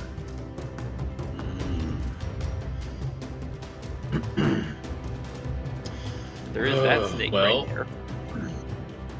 I'm gonna pull out another spear Fair. and throw it at said snake. There you go. This one right here. You attack at normal. Alright, normal. And spear thrown. That is an 8, which I'm sorry is still going to miss. I had normal. I know. It lands over here. Exhaustion. I'm too tired for this. All right, I'm just going to move out here with my horse. That will trigger an attack of opportunity from the snake. Unless you want to have Crow take the disengage action. Yes, I'll do that. Aw, no attack of opportunity. Boo. Alright, Crow takes no action because it's controlled. Long Step is controlled. That means it's now Tanner's turn. Tanner is going to equip his shield. Wait, do I have my shield equipped? Oh I don't my think gosh, said I just earlier. realized something. What's that? With my Sentinel feat, when Yeah. a creature is within 5 feet of you and makes an attack against another target, you can use your reaction to make a melee attack against that attacking creature. Yep. I wish I remembered that. Oh, So man. if that snake had made an attack against Crow, you could have attacked the snake for it. Or Tanner, who is in, what, 5 feet? Well, that would require the snake to be within 5 feet of both of us and attacking. Tanner, Yeah. for his part, is gonna come up, going around the snake to bring aid too close. There. That's where I'm going. Bringing aid to Krim, because, ow, poor Krim got bit. Rude. I did not use my action to equip my shield yet. So I'm going to pull out my flail. The flail? Be really careful, Tanner, because you're really close to my spike growth. So noted, as I swing down at the poisonous snake. Getting a 17, which crushes the snake into pulp. For 10 Finally. damage. The snake is very dead. Krim, that one. As I bring long step, because I only went 75 feet. Yeah, I went 70 feet. So I'm just going to come on down here. And Krim, yeah, you can grab him, is going to come down and attack the snake. Now with advantage because of pack tactics. That's gonna kill the snake. Krim descends upon it, grabbing it in its talons, and beak darting, rips the head off. Apparently Krim did not enjoy being bit. Especially with the poison. Alright, so that was Tanner's turn. Tanner still does not have his shield equipped, so that's reassuring. Gwen is now going to use her action, which means she is no longer dodging, to equip the shield as you instructed her to do. So her armor class is now 14. Marcus, she's doing everything she can to stay safe. It is your turn. What would you like to do, sir? How many, can I only throw out like one square caltrops at a turn? Yes. Yeah, okay. I'll throw some out here and hope that we get lucky. One moment. Alright, and where? Right here? Yeah. Okay, caltrops are on the field. That is one action to spread a single bag of caltrops, which covers a 5-foot square area. I'm still going to have it cover that entire square, even though that square only represents 5 feet. Make sense? I mean 15, but yeah. Yeah, 15, yes, thank you. Alright, and would you like to move anywhere? I think for now I will move out this way. And I'll have my horse, or my mount. The dash action. Okay. Trampling over the body of the snake that Krim has just rendered into dead. Alright. Marcus, as you come riding up to the hole, you see shapes flying in from the east. They are familiar looking profiles, that of vultures, but two of them look oddly disfigured. And as you watch, you realize that they aren't actually disfigured. Two of the vultures are carrying riders.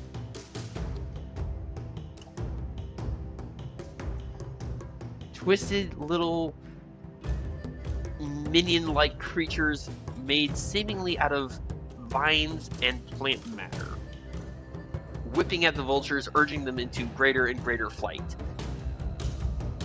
So they are now on the field. Excuse me. So to speak. More flying creatures. I should have looked at the speed. There we go. Dashing to here.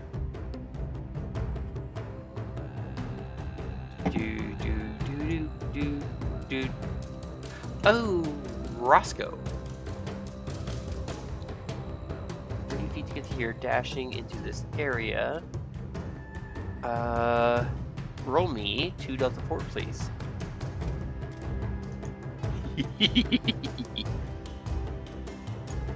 Finally, I get to use it.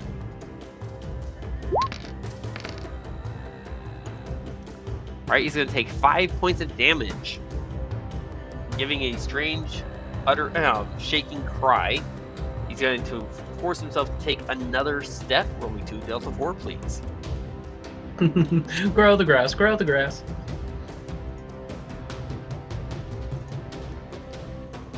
Grow the grass on this barren wasteland of sulfur water.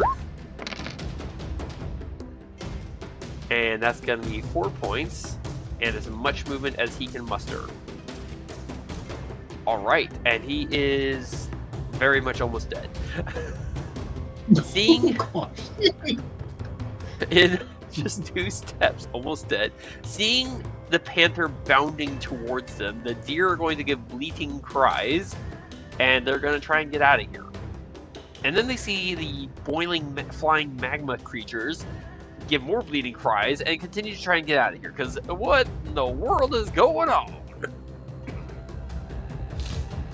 I believe dashing to here. Movement speed, there we go.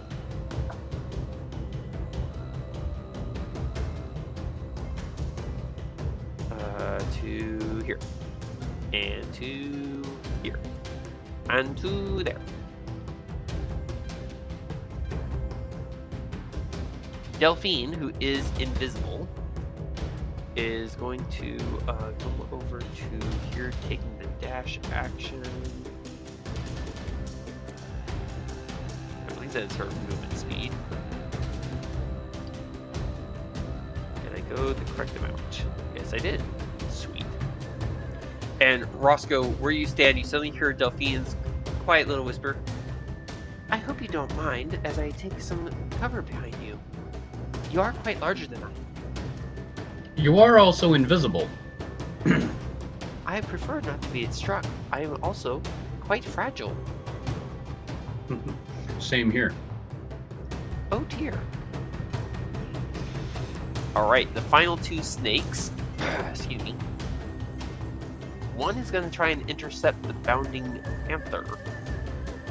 One is going to head towards Throck and Crow. Marcus, the magma to the north is boiling angrily again as serpentine shapes of pure liquid fire rise up out of the magma. Riding tentacles of, not tentacles, riding hoods of pure flame dancing about their heads. Well, at least we'll be able to see if the sun goes down. Pardon me, Marcus, it's noonday. I don't think the sun is going to go down anytime soon. Okay, sweet.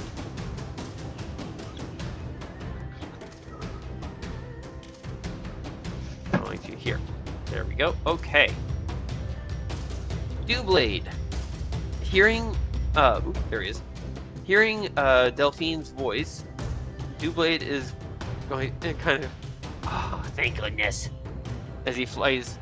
I'm sorry, I put Dewblade there, and that's the wrong character sheet. That's the wrong voice, too.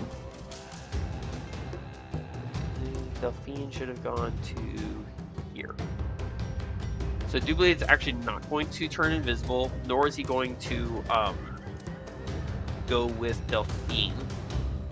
And I'm sorry, there's only so much I can do with my voice right now. I'm struggling as it is.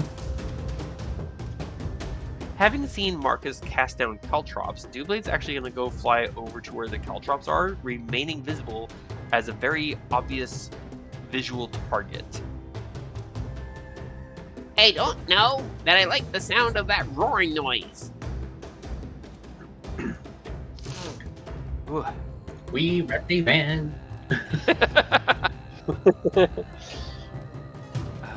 What is these guys? 50. Okay. So he's gonna dash. He's gonna dash.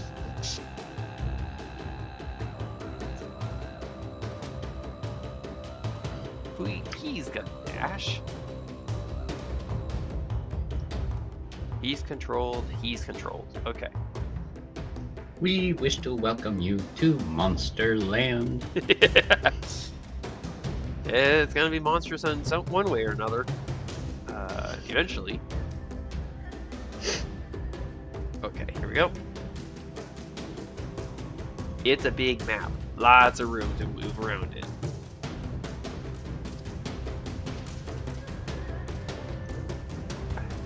There he is. Heading directly for young Gwen are the boiling magma flying creatures.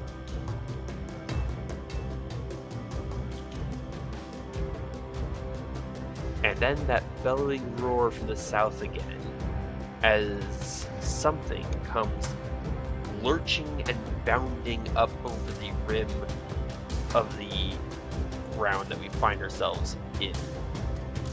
This creature is heavily built with multiple layers of fat, muscle, and thick fur that looks like it could almost be like a kind of armor. Horns protrude from its heavy brow. It glares down upon this battlefield with angry, maddened eyes. Alright, Roscoe, it's your turn. Marcus, do you have any new orders for us? Marcus? What was the basic, It's large, humanoid, furry with horns, tusks, and is quite angry. Right.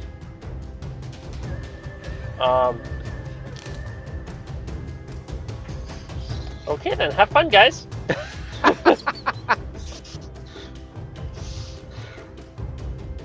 Did you want to You do know what to do. Kill everything that isn't us? Roscoe? Seems reasonable. Roscoe, what would you like to do? Well, I need to start moving a little bit faster than my actual movement speed, so I'm going to use Wild Shape Noise. and turn myself into a giant wolf spider. Not a panther? No, giant wolf spider. Giant wolf spider it is. Adding wild shape giant wolf spider form.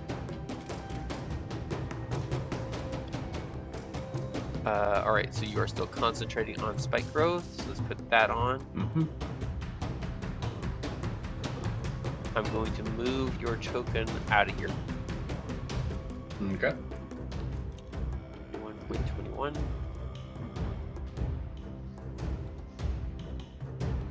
What's that?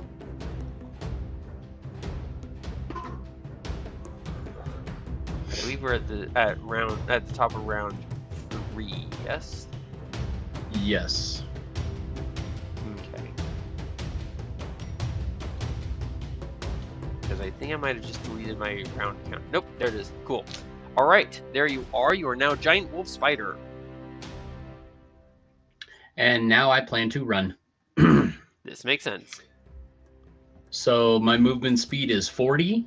And, well, let's see. Since I used Wild Shape, that was my action, I can only move about 40 feet. Correct. So, let's see.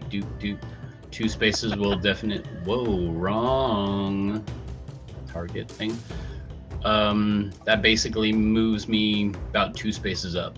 So this enormous ape-like thing with horns comes bellowing and roaring up over the rim of this crater-like area that we're in. And Roscoe, concentrating on his spell, just goes, "Eek!" and mutates into a giant spider and starts skittering across the ground like, yeah, get away, get away, get away, get away! Pretty much. Nightshade, it is your turn. There are deer, but there is also snakes in the way. What would Nightshade like to do?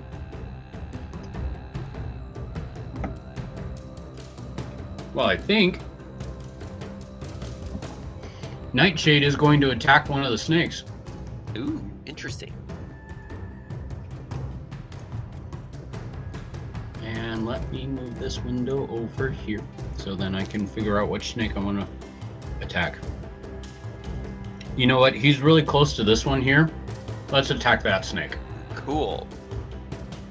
You can give me your choice of bite or claw. Let's see. Let's go bite. Go for it.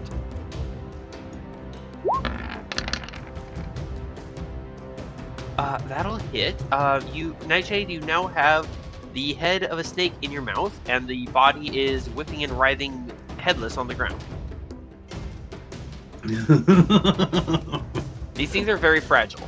Apparently hard to hit for you, Throck, but very fragile. Oh, excuse me.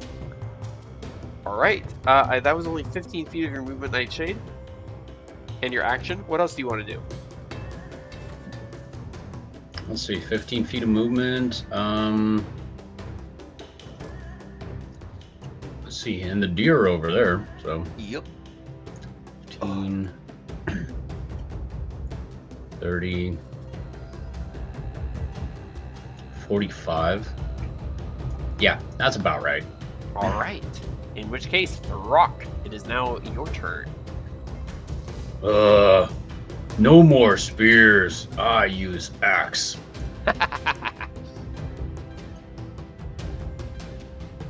Now, do you go after the spider or the snake? Okay, the snake. You are currently in the area of the snake. I use my interaction to pull out my axe, Noish. and I lob it straight down to chop off its head. Swing away.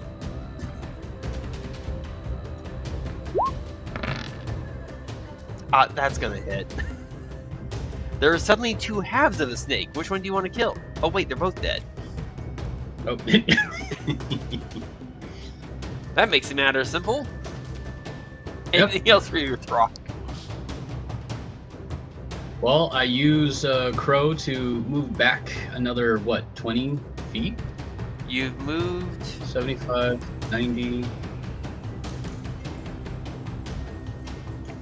There. Alrighty. Crow is controlled. Does Throck have his shield out yet? I believe he does. Okay. Seeing this enormous thing approaching, Tanner is going to use his action to equip his shield, because this thing looks dangerous. Yes. Very, very big and very, very dangerous. That was my action to equip my shield. I'm going to have seeing as how you've got the area to the north pretty much covered with your spell, and should probably grab both my tokens. There we go. I'm going to come down here and bring Dewblade some aid. Action, equip shield. Interaction, I'm going to stow my flail. Then I'm going to turn at Crim, indicate the flying vultures and say, get rid of them, please. And Crim's going to go up here, and Crim's going to attack. Aw, nat 1, miss. Crim's having some bad luck today. Shield now equipped, and keep in mind, Shield of Faith. How long does that last, Marcus? Because I think you cast that in round 1. Yeah, 1 minute. Okay. On round 10, it's going to end. 10. Sorry. I'm sorry? Double check. Which I'll is double check. I think it might be 10 minutes. Up to 10 minutes. Oh, okay. Unless you lose concentration or dismiss the spell, it's going to last until round 100. So, you got some time. She's going to take the dodge action. And Marcus, it's now your turn. I think technically we're probably supposed to count, but yeah, I'm not confident we're going to be in combat that long. We'll find out. Marcus, it is your turn. All right. Well, this is all unexpected and dramatic.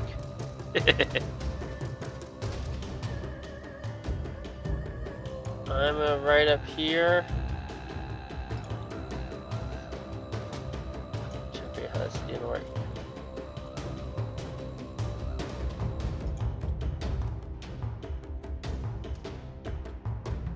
I'm not quite sure how you want to rule this, because so if I get next to it, next to this creature, The 15 feet is for the purposes of movement, not necessarily position.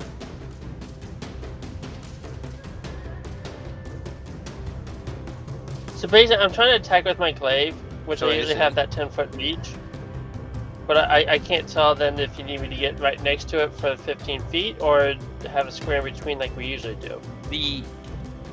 That is, again, for the purposes of movement, not for the purposes of swinging your weapon. So, with that one square between you and that target, I'm going to say that's okay for you to use your glaive. Okay, in that case I'm going to attack it. Go for the attack.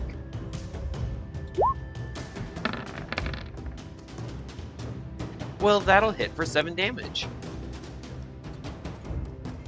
And he looks very bloodied. And Let me check being something, discontent, I'm going to hit him again. Yeah, okay. Go away, you fiend. That is a glancing blow for half damage.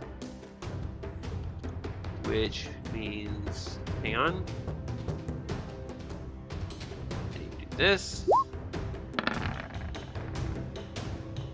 He is not outright destroyed by your attack. You hit him very heavily on the first one, not so heavily on the second. Anything else, Marcus? I will back up some. Now have my horse take the dodge action. Okay. Mount is dodging. Now for these guys. And I need to know the movement speed, They're technically supposed to be there. Make up your mind. Well, I was trying to stay accurate with these movement rules, but it's kind of difficult figuring out what's what. I know, sorry. Not much I can do about it. He's flying, so no trouble with the spike growth.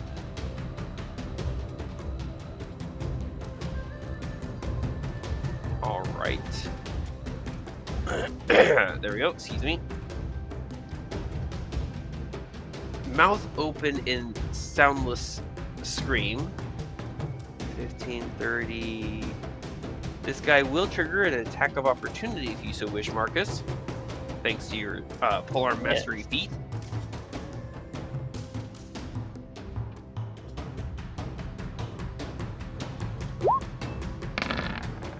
Natural 20!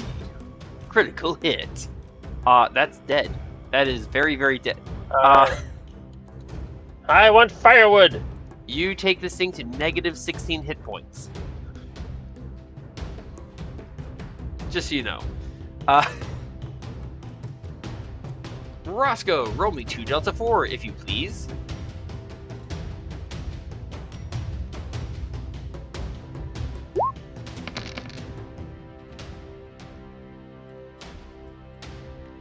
This other plant creature is going to step forward, take 4 points of damage, and die.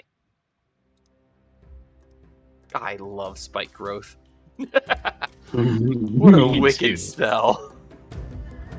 The deer are screaming in terror. To here. Yeah. I think that's a goat, actually. Yeah. Deer. Delphine is actually, now it's Delphine's turn. If I can grab the right token, that would help. Delphine is going to dash on over. That's too far. And as a spider, do you have blind sight? I do. So you would actually see Delphine. Invisibility does not impede blind sight. Although my blind side is 10 feet. I'm going to say you see her approach, and she's going to land on one of the arches of your legs, look up at you, and go, "Oh, how fascinating. I wonder if you could spin me some nice silk."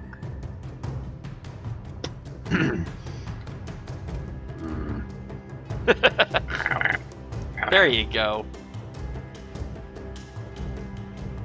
This creature is going to dash, and this creature is going to dash. There we go, that's easy. Dewblade is going to look upon this giant furry thing and ready in action to attack with his short bow. Villain, approach no further! Or face the wrath of my bow! Alright, this creature is going to come down here and attack Tanner. I wouldn't say have my character sheet. There we go. Getting a natural 20, which I get to ignore the extra damage of thanks to my adamantine armor. Which means I don't take that 1 extra point of damage. I take 3 points instead of 4. Nice. Except I took a Darling Queen earlier, so that goes into my temporary hit points instead of my regular hit points. Yay! Yay! I approve. Let's see, that one. Towu. Woo. Sorry, what? CS lows. Oops, wrong button. What is their movement speed? 50. Okay, yeah. So there. Alright, this vulture is actually going to ignore Crim and start heading towards Tanner, but that will trigger an attack of opportunity from the Bloodhawk.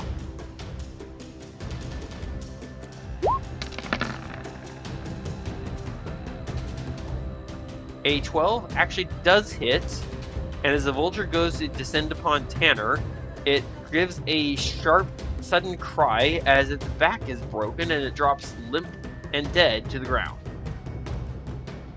And Crim kind of looks down at him with an expression of, "So there, flightless one." These two are controlled. Alright, these guys. Where are they? There they are. Lapping and rushing forward, still with some distance to go. Yep.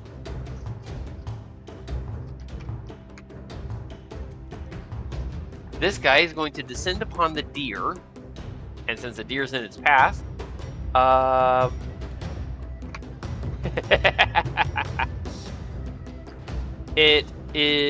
deer is going to have to make me a dexterity saving throw.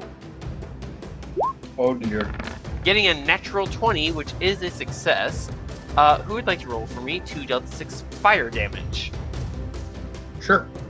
Please do so. 2 Delta 6. Fire damage coming. Please, thank you. So it succeeds, it's going to take half damage and die. That is so sad. And there is now some cooked deer on the field. Venison. Cooked venison, no less. This one, however, is, instead of breathing, going to take its claws to this deer that happens to be in the way. Pardon me.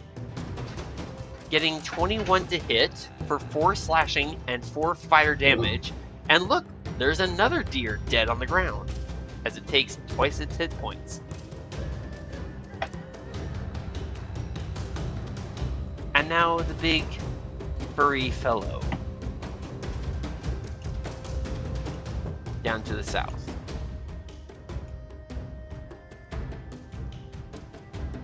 going to use its action to dash.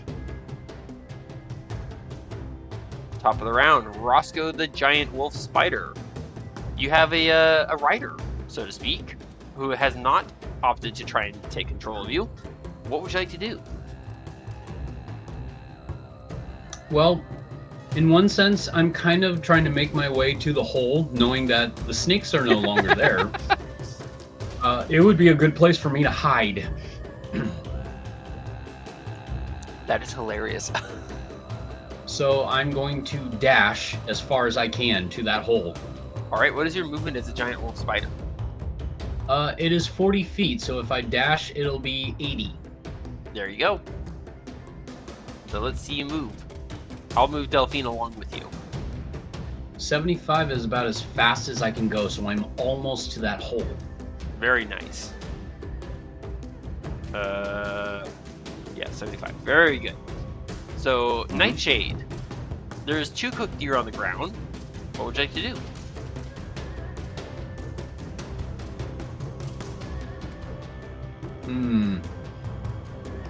I think Nightshade still wants to go after the deer.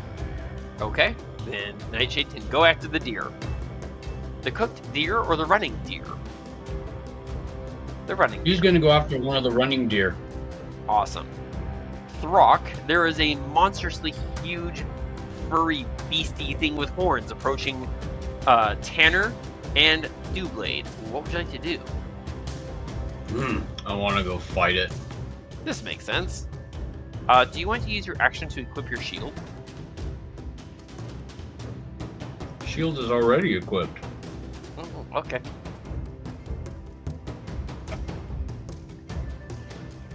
From All here, right. he then dismounts. Okay. No, get back there. Dismount. That takes half your movement. Which all I have is, that much. Very good. All right. Shield and all that is out. And as a bonus action, I equipped Rage. You equip rage. I put on my rage. Now I am raged. All right. That's Pro. it. And movement and action and everything else. So. Seeing this thing approach is gonna back off. I don't think Pro would think to take this thing on. Yeah.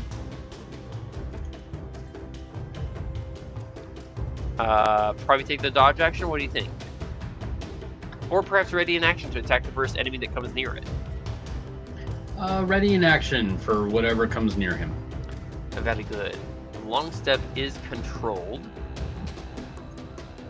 There's a. I'm gonna use my shield and try and slash at the vulture behind me. War shield. 15 to hit. That's gonna hit. So the vulture comes up, tries and pecks at Tanner's neck. Tanner glances back at it, backhands it with the shield, and sends it flapping and fluttering to the ground in a mass of feathers and broken bones. And death. And death. Bothersome bird. Krim. Over there. And Krim's gonna go and attack the vulture that the plant creature is riding. I kind of hope that Krim hits, because that creature is right above Spike Growth.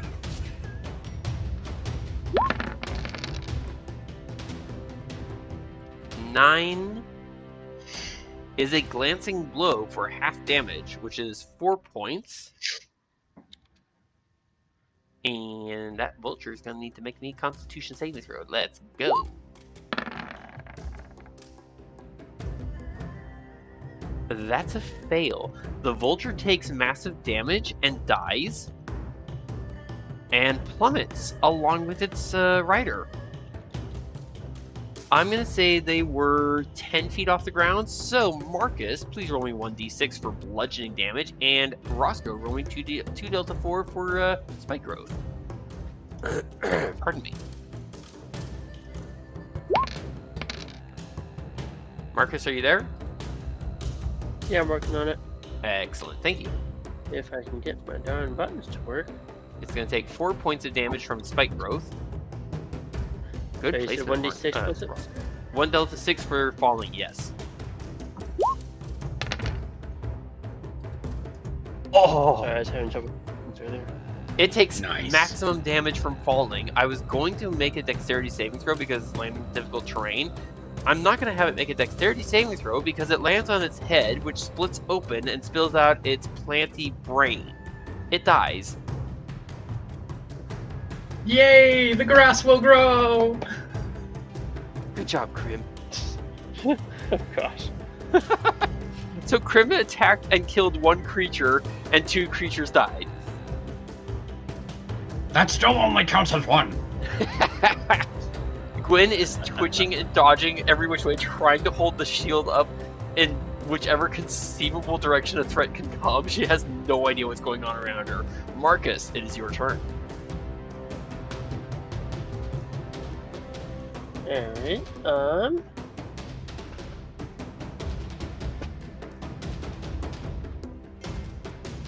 I should have said that I'd pull out my lance, but I forgot. Oh well. that's not cool. I'm gonna take a risk here. I'm gonna right up here, and I'm gonna try to carry on some business as I attack this fiendish little fire thing over here. Fiendish little fire thing. Okay. That's a tongue twister. Yeah, I'll accept that with your glaive. 23 is gonna hit. I need to check something. Give me 1 second. Okay, sorry. There it is. Character sheet. Here we go.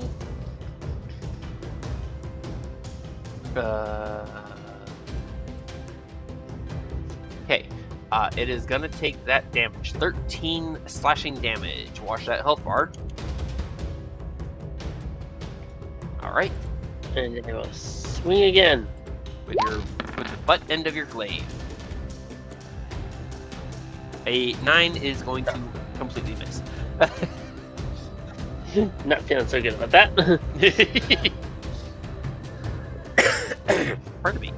Anything else? Pardon me. Anything else for you, Marcus? Oh wait, I gotta figure out how far I move first. Hold on. If you click on your token and hit the X button, it'll tell you. I think it would have if I hadn't already started to move. Dang it. Yep, that'll do it. And I wasn't paying close enough attention to see where you were when you started. Sorry. I want to say it's about 60 feet. So I'm gonna ride back a little bit. All And right. have my take the dodge action. And you hear Gwen. What was that? It suddenly got very warm. What's going on? All right, Mount is dodging. Go ahead. Nothing. Never mind. Whoop. My bad. I grabbed spike growth as well.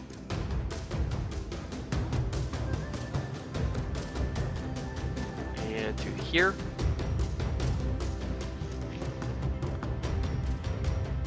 This creature is descending directly towards you, Roscoe, not seeing Delphine on your leg, and is going to claw at you in your spider form. I get an 18 to hit for 6 slashing damage. And I need a Constitution saving throw as the spider. So for you would just hit the con button.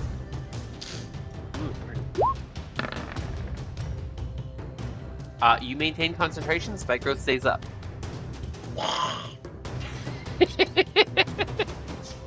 Oh, that's awesome. Alright, the deer, and this one is going to run for it.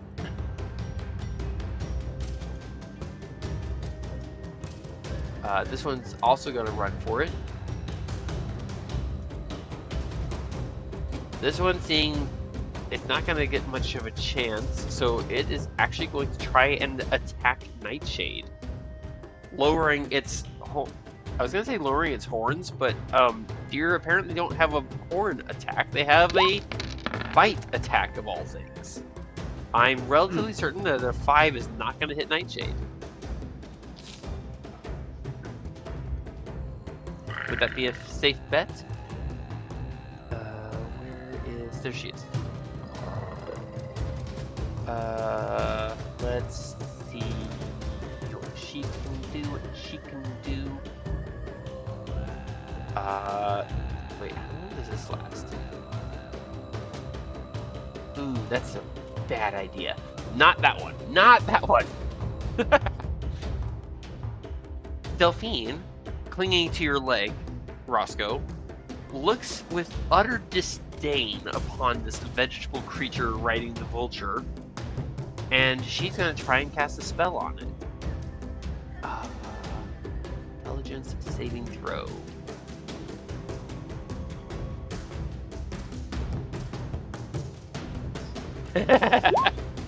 This ought to be good. It fails. No. You hear her murmur as she comes out from her invisibility. She says, "How disgustingly rude of you, and you are now on fire." As she waves her hand, the creature does not seem to be on fire, but it suddenly starts slapping at its own arms and chest, screaming in fear, like as though it's on fire. Apparently utterly terrified. Alright. The burning snakes of fire and magma are making their rapid approach. Too far. There we go. To here. Dewblade, seeing what you're doing, Throck, gives us seeing you and Tanner both moving into position. Dewblade's gonna go, "Oh dear," and turn invisible.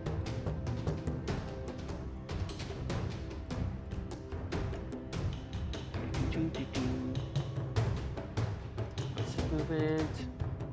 Right. Okay. So you can only go to here. Okay. This vulture is not controlled, so it's gonna go here, and Crow can give me his attack of opportunity. Oh, let me pull up his thing. Here we go. And the only attack he has is with his hooves. So kick at So the vulture. here goes for the attack. Kick at the vulture that's trying to bite at his flanks. That is a glancing blow for half damage. Still awesome. Which kills the vulture as the Crow kicks it in the neck. No way! More accurately, he kicks it in the beak, which becomes part of the vulture's neck and skull, and yeah, it's a kind of a gross mess. This vulture is still controlled by the inherently panicked vegetable creature. Would someone please roll for me a 1 Delta 6? Here we go.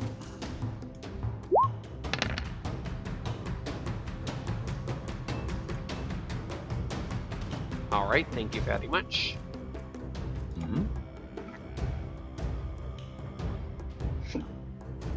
Alright.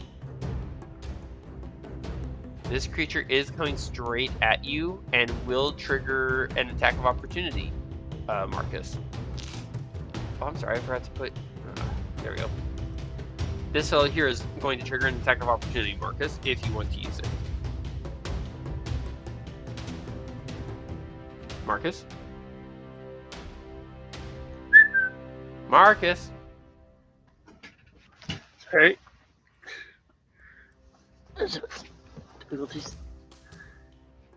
Alright. A creature is triggering your attack of opportunity from Polar Mastery if you want to use it. Yeah, I'll use it. Alright. Showing away. Why not? Well, you swing, but you do not hit. That's a complete miss, sorry. Excuse me. This fellow is going to fly over to here. 15, okay. And dash to here. Alright. Now the big furry fellow that is confronting Tanner and Throck. Are you ready to find out what you're facing, Throck? Range. Throck, please give me a Constitution saving throw. As this thing locks its bone-chilling gaze upon you. Am I rolling at disadvantage or normal because of my 1 level of exhaustion? At normal, exhaustion at level 1 only affects ability checks, not saving throws, and this is a saving throw. Okay. Constitution saving throw And rolling. I believe you have a point of inspiration as Throck, so you can use that for advantage. And rolling at advantage. Noish. Hasn't always worked out for me though. You this time- succeed, and you are not paralyzed. Yes. I love the fact that you're paying attention to that as opposed to the fact that you just escaped being paralyzed by this thing's gaze.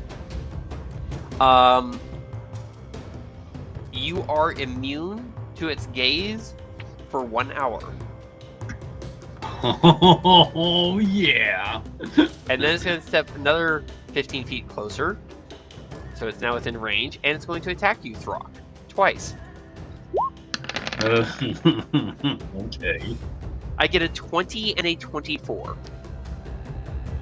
Yeah. Alright, so you are raged, which means you are resistant to... Thank you. Bludgeoning, piercing, and slashing. Alright, so from these slashing attacks, 3 and 3, you take a total of 6, and then 10 total cold damage. So a total of 16 damage to you, sir. Alright, 16 that it is. That hit rather hard. Roscoe, Marcus. That was great. No kidding. Marcus, did you want to issue no orders or no? Marcus? No, I don't think so. Okay. Roscoe, it is now your turn. I believe we are now on round 4. Let's see. How close is that vulture that's right next to me? He is right next to you. Well, I mean, is he within range of me trying to reach up and bite him as said spider? Did you adjust your hit points? He hit you earlier. I can't for some reason adjust it. Oh, okay. I know what's wrong with that. Do you remember how much he hit you for? He hit me for 6, so I have 5 remaining. There. You should now be able to adjust your hit points. Please minus 6 from your 11. Alright, let me... There we go. 5. Perfect. There. Okay, so it is... the creature riding the vulture is close enough to be able to hit you with a melee attack. So it has to be within 5 feet. Okay. Well, then I choose to bite him. Alright. Are you attacking the vulture or the creature riding the vulture? The creature riding the vulture. Give me the attack.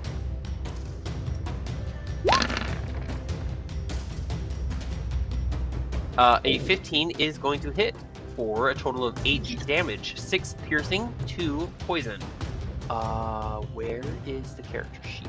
I don't need this anymore. Or this. Get rid of those. Here it is. Pardon me.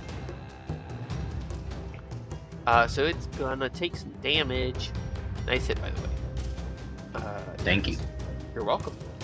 Total of 8 damage. So there you go. He hit you, and now you hit him. Anything else for you, Roscoe? I'm actually going to go jump down into the hole, which would also probably have an attack of opportunity for my opponent. I'm going to say yes, but he's going to attack you at disadvantage. Because he is, again, screaming in terror and fear. I get a nat 1 on both rolls.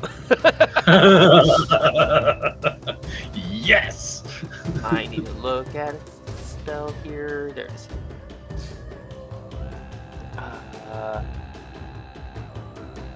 Ay. Sorry, I gotta check something. Give me 1 second. It's alright. Your turn. Okay. Sorry, I had to read up on something real quick. Alrighty. Thank you, Roscoe. Nightshade. There's a deer that just tried to bite you in its mindless panic. Oh, man. Nightshade. Here's your page. I'm gonna claw at it. This makes sense. Claw at the deer. You claw it quite effectively. I'm gonna have the deer give a Constitution saving throw. I'd be surprised. It is barely alive. And completely panicked at this point. The rock. Very bloody. You are enraged. You are hurt. But you are not paralyzed. So there's that. And you now have rage damage. You can also frenzy and or use reckless attack.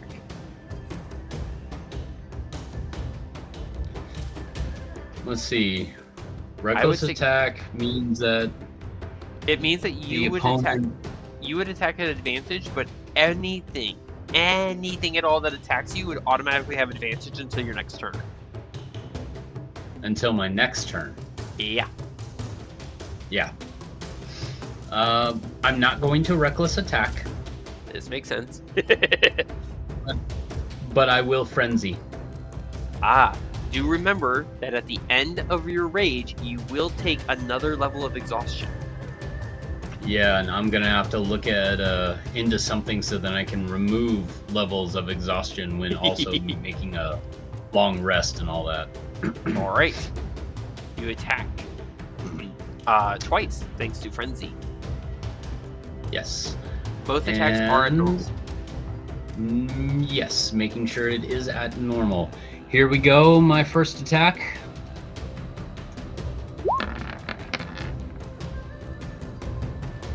Well, that's gonna hit. 10 from the axe and 2 from rage for a total of 12. Watch that health bar. There you go, 12 points. Nice. And then your my frenzy attack.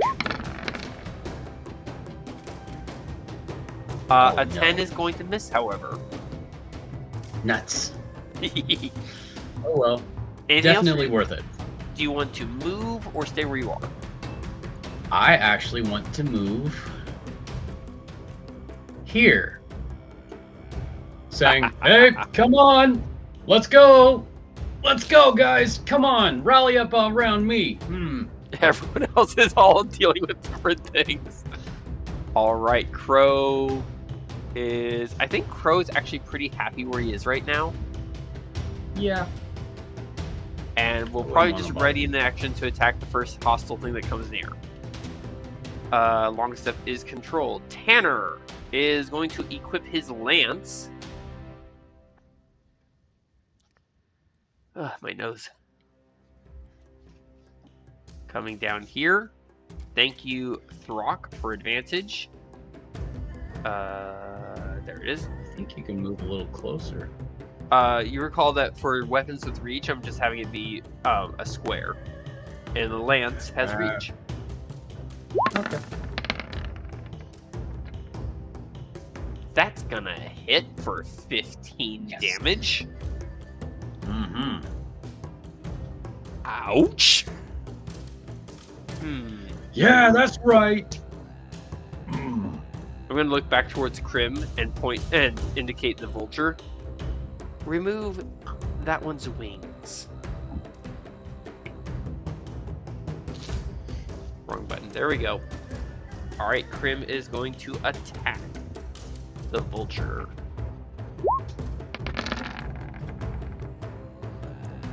Let's see if that hits. That actually hits. That also kills the vulture. The vulture is dead. All vultures are gone.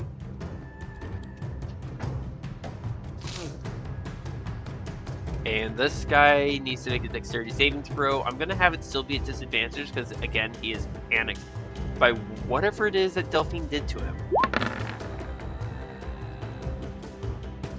He lands prone, but does not take any damage from the fall. And then Krim has moved, I think, 45 feet.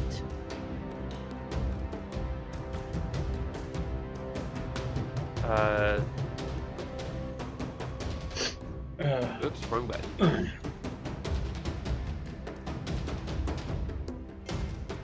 All right.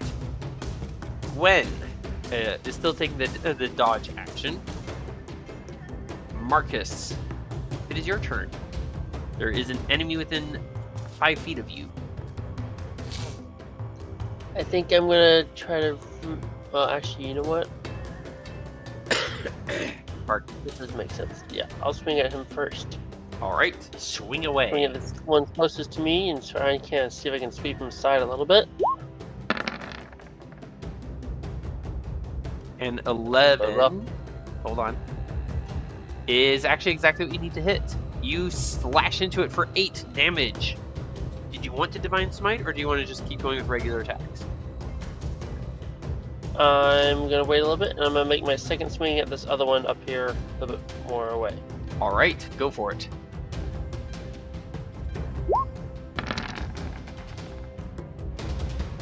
Well, that'll hit for 5 damage. Anything else from Marcus? And I'm gonna take the risk, and I'm gonna, I'm gonna have Mount disengage and ride away. All right, so he's no longer dodging.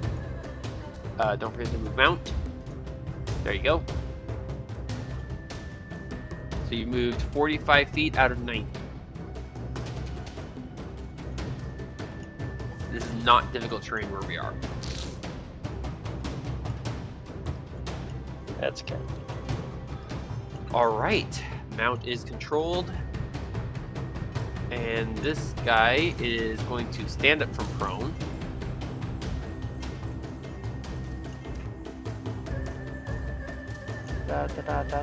And it's gonna regain some hit points. As it turns,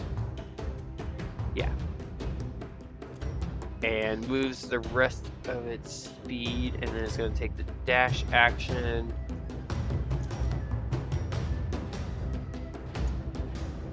Roscoe, roll me 2 Delta 4, please. Come on, roll both fours. Both fours. Well, it takes only 3 points. And it's gonna try and move forward a little bit more. Roll me 2 Delta 4. There we go. Come on, come on, come on. Big, roll big. It falls Yes. flat on its face in a spurt of sap. Sap makes the blood grow. What? Kind of. It's dead! Roscoe cannot speak, but Roscoe can give me a history check.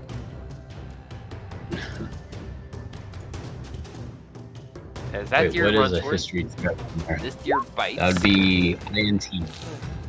Okay. Well, what do you know? This deer is going to bite onto this magma creature.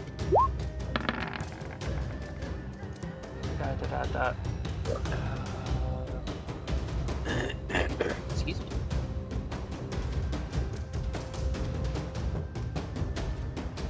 Alright, that is gonna hit. Unfortunately, Roscoe, you don't remember something rather particular. Alright. That one attacked. This deer... Where is it? There it is. This deer is going to try and run away. It is an animal, so it doesn't really think about disengaging. So, Nightshade, would you like to give me an attack of opportunity?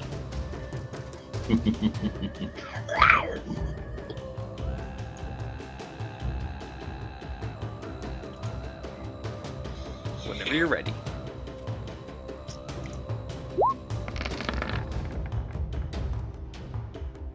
An 8 to hit is a complete miss.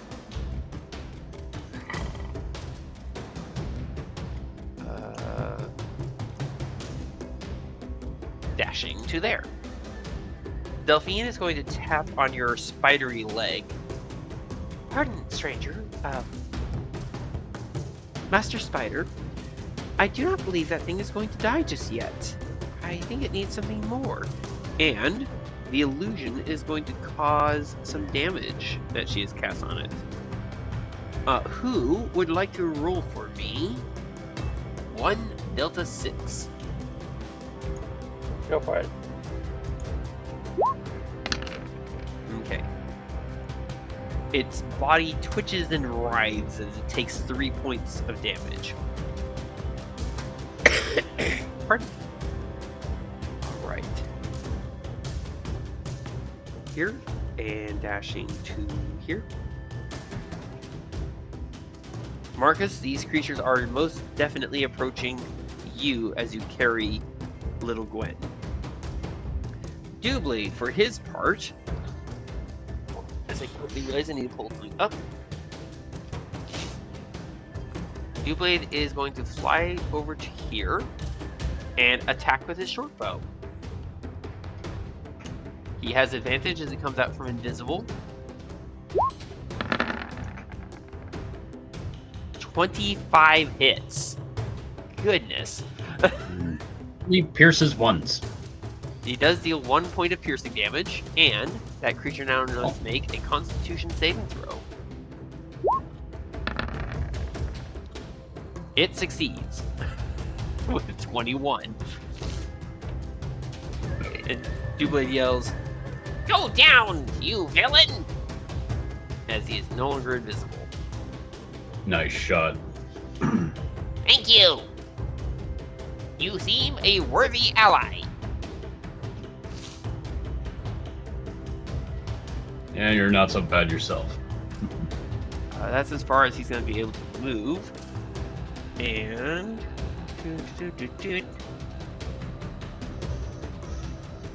Alright, here we go. Where is it?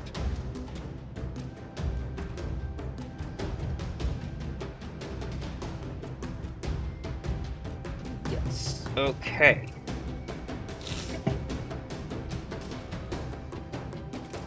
Alright. Sorry, I had to look something up real quick.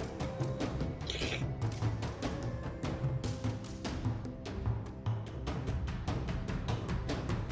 we go, this guy.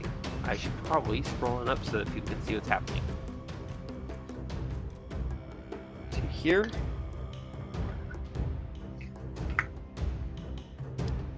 And I need to check the range. Too far. So he's going to dash. Not quite within range yet. Taking the dash action to get there.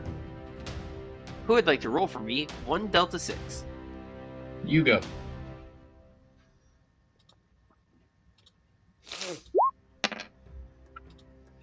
Aww. Annoyed by the fact that the deer just bit it, this flying magma thing is going to slash at it.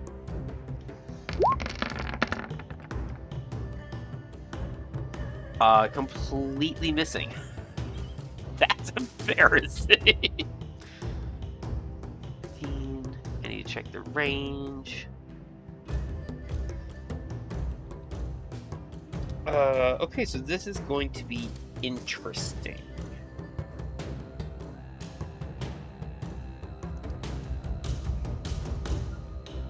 This one here, Marcus, is going to babble something, pointing at you. Marcus, you feel your armor suddenly heat. It's quite hot, but not uncomfortable. It doesn't hurt. It just is warm all of a sudden. Fortunately for you, you do not take fire damage from this because you are wearing Ifriti chainmail.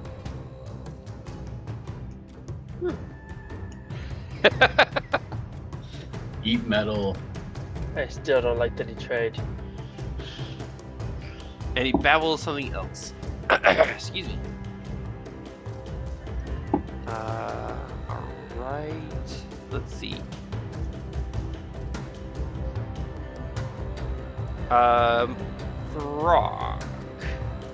I think you actually qualify as the greater threat right now since you swung twice. You only hit once.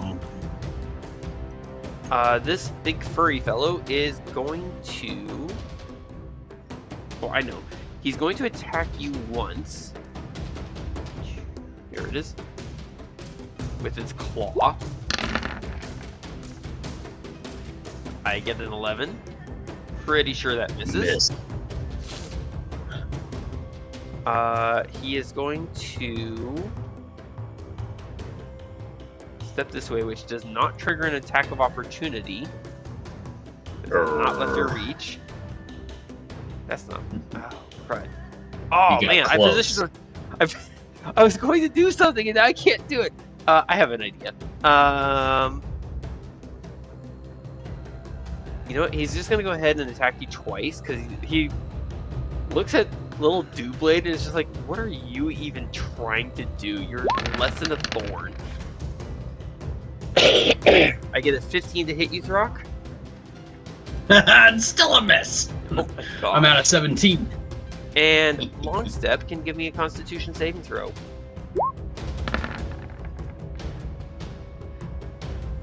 Who would like to roll for me? 3 Delta 6 cold damage. Oh boy. I'll do it. Please do.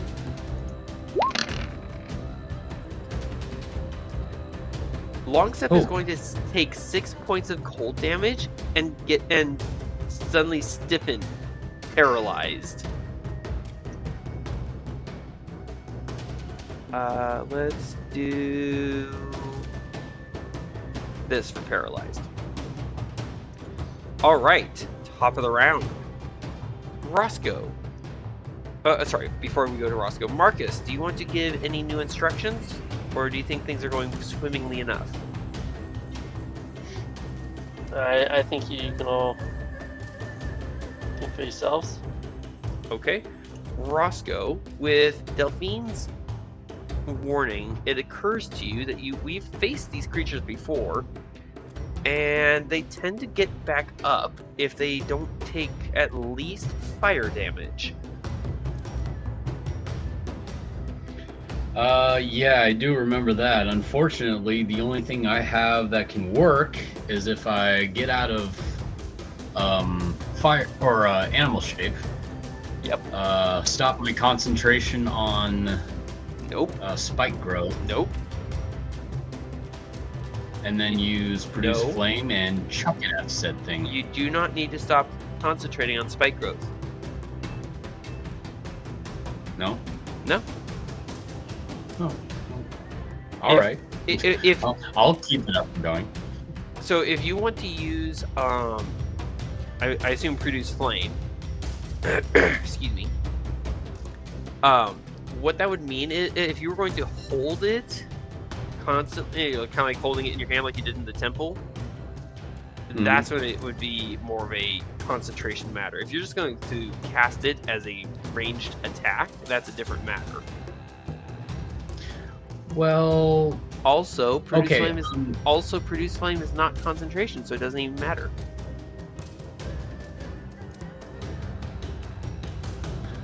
But I can't do it as my wolf spider form. I would have to do it in normal Roscoe form. Yes, That is the only problem. But you don't have to drop if I drop my animal shape, that counts as an action, though. Does it? Does it? I thought it was a bonus action. Here, let me.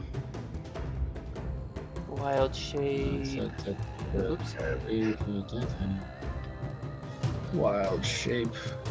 Wait. Nope. Wild you can use a shape right bonus here, action. You can use a bonus action. You can revert to your normal form earlier by using a bonus action on your turn. Well, okay then. I'll just do that. Roscoe I returns. use my bonus action to turn back into my normal self. Roscoe returns to us at the turn of the tide.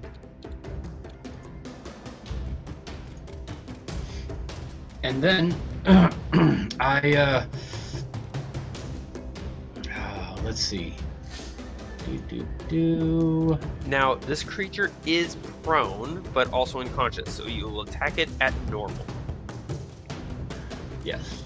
I will use Produce Flame. Go for it. Whenever you're ready. Because I clicked to double check myself to make sure I was correct on statuses. That is going to hit if I was correct. Let me check real quick. So he's prone, so ranged attacks have disadvantage, but he's also unconscious. Which means incapacitated. Where's unconscious? Here it is. Attack rolls against the creature have advantage. So correct. You attack it at normal, you do hit, you deal it 3 points of fire damage, and now it is dead.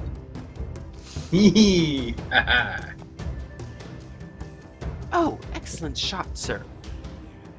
Says says a little Delphine who's now apparently clinging to your ear, and you don't remember her having moved, so your leg became your ear. Did you want to move anywhere?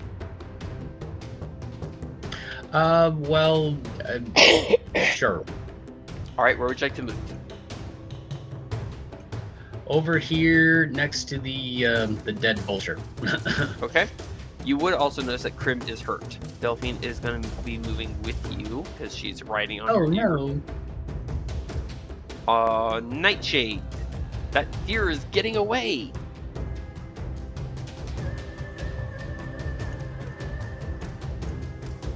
And I think it's out of my reach, even if I were to try to get up to it. Dun dun dun. Let's see. 15, 30, 45. That would be 50 feet of movement for me. Pretty darn close to it. Then 1, 2, 3. And that's all my movement speed because I dashed. There you go. Alright. Down to Throck. It is your turn. You have advantage from flanking.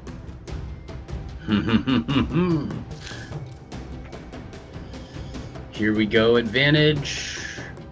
And my silver axe. Swing away. That's a crit. That's a crit. There is something specific that happens if I get a crit. I believe it's in. Yep, it is already accounted for in your damage roll. If you will hover your mouse, you rolled. Your normal roll was 4. Actually, I'm gonna move over here. Your normal damage roll came out as a 1 + 3, so that's 4. And then if you move over and hover over the 9, it'll show you 1d8 + 8. That 1d8 is from your half orc blood. Okay. Ooh. Cool. Excuse me. So that is going to be 15 points of damage. And your bonus action, sir. Still with advantage. And my bonus action. And there we go. Well, Yes. that's gonna hit.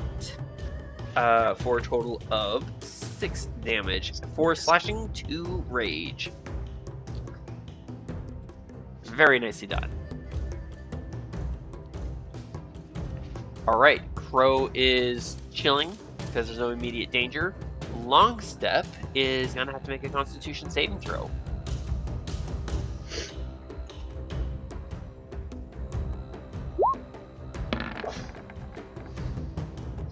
Longstep is no longer paralyzed, Yay! but that is the end of his turn. I mean, not like that's a big deal because he's a controlled mount anyways, so he would not move on his turn anyways, so it's my turn. Alright, Tanner. I'm sorry, is his health points up? Can you see his health? Yes, you can. Okay, sorry. Yeah. Alright, well, this thing is still alive. I am not going to step this way because I do not wish to have Longstep step on the caltrops. So instead, I'm just going to sit where I am and thrust with my lance and stab at it. Not gaining advantage because Throck is not adequately positioned for it.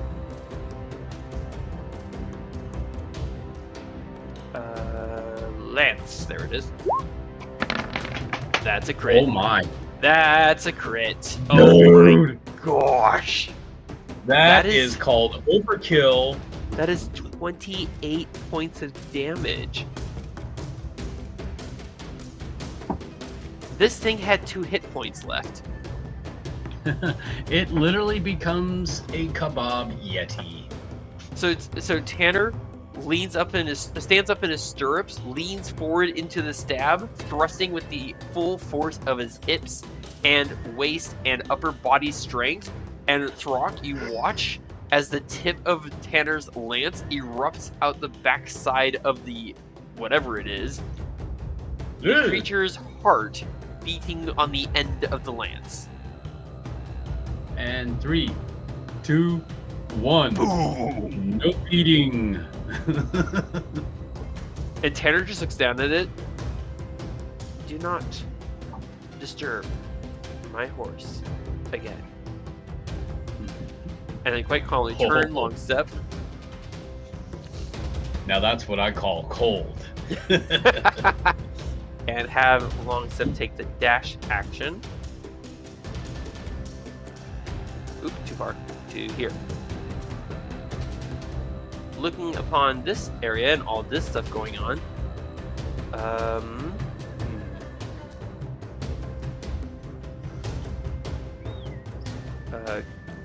Yeah, okay, there's no creature immediately nearby. So I'm going to have Grim start flying. Wait, how far can he go? I think only 60 feet. I used my action so I cannot have him dash. Yeah, 60 feet. Gwen is dodging, and Marcus, it is now your turn. Well, I'm going to keep attacking these little fiend creatures. I'll start by attacking this wounded one. Alrighty, swing away.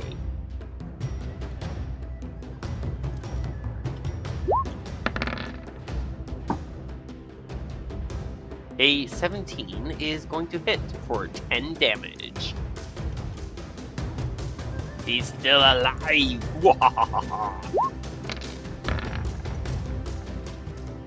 The bonus action. The bonus action convinces him to not stay alive any longer. So here's the fun part. You're not within 5 feet. You're at 10 feet thanks to using your glaive. So you are not required to make a dexterity saving throw when the thing explodes in a showering geyser of magma and fire.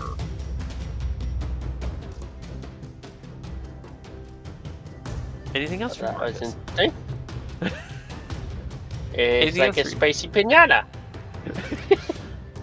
Pardon, Marcus. What is a pinata? It's a that thing. You have moved. You have moved 30 feet. You have 60 feet remaining. Where would you like to go? I'll have Mount take the disengage action, and I will move back over here. There is nothing to take the disengage action from. Fair enough. I'll have it take the dodge action. There you go. This button. And this button. Alright, mount is controlled and dodging the deer. Oh dear, oh dear, oh dear. Dashing to here, getting away. This one here is going to bite again at the flying magma thing. Because it's like, get me out of here, get out of my way! That does not hit. This deer is panicking, going to kick back at Nightshade, but run away, triggering an attack of opportunity from Nightshade. Ooh, yeah, here we go. Here's Nightshade, and he's actually going to bite. Bite him. Well, that'll hit for 3 piercing damage and death. And now Nightshade has his own dinner, or excuse me, lunch.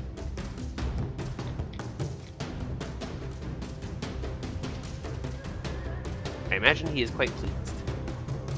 Oh, he's very pleased. Delphine is no longer concentrating. Oh my, I have not seen a Yeti in some time, she says, looking at that hulking mass of white-furred muscle. I wasn't aware that anywhere still in this area. That is quite troublesome. Well shot with that fire, young. I'm sorry, what is your name? Roscoe. I knew you only as Master Spider. It is a pleasure to meet you. As she holds this quiet, calm conversation in the middle of the battlefield with firing magma snakes rushing closer and closer, heading directly still for Gwen. Alright. Seeing as how this creature is no longer living, Dublé looks over at Throck, looks over at Tanner, looks back at Throck. He is not one to upset. And then he is going to dash for this far. All right. Time for the little magma fellas. Seeing as how Marcus seems completely unaffected by this whole fiery thing. 15, 30, 45.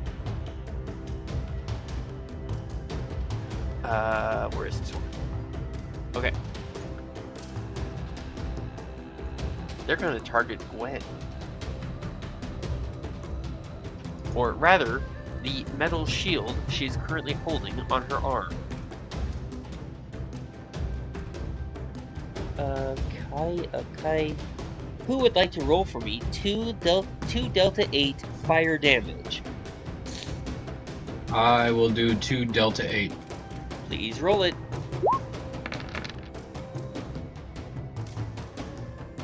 Gwen goes stiff and limp, unconscious.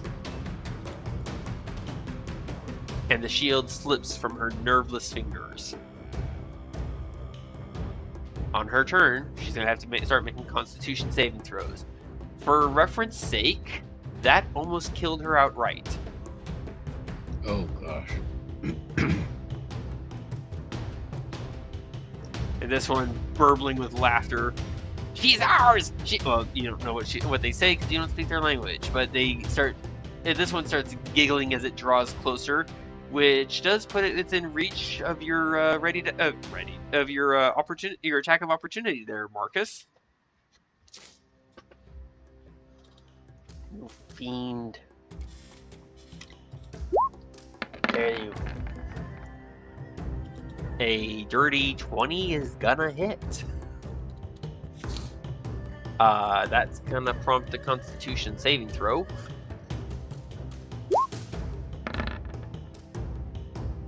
It maintains concentration. It babbles and burbles in its boiling, earthy language at you, though you do not understand what it says. All right. Ooh, that's right. It's wearing armor. Who would like to roll for me 2 Delta 8 fire damage?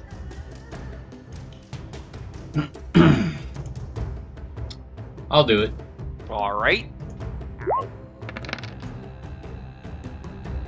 Oof. Mount Sorry. whinnies in sudden shocked pain as he takes 14 fire damage. As the armor that he's wearing suddenly burns hot red. Who would like to roll for me 1 Delta 6?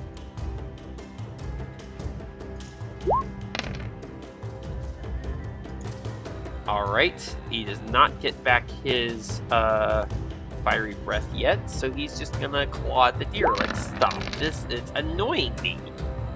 That deer is very dead. Oof.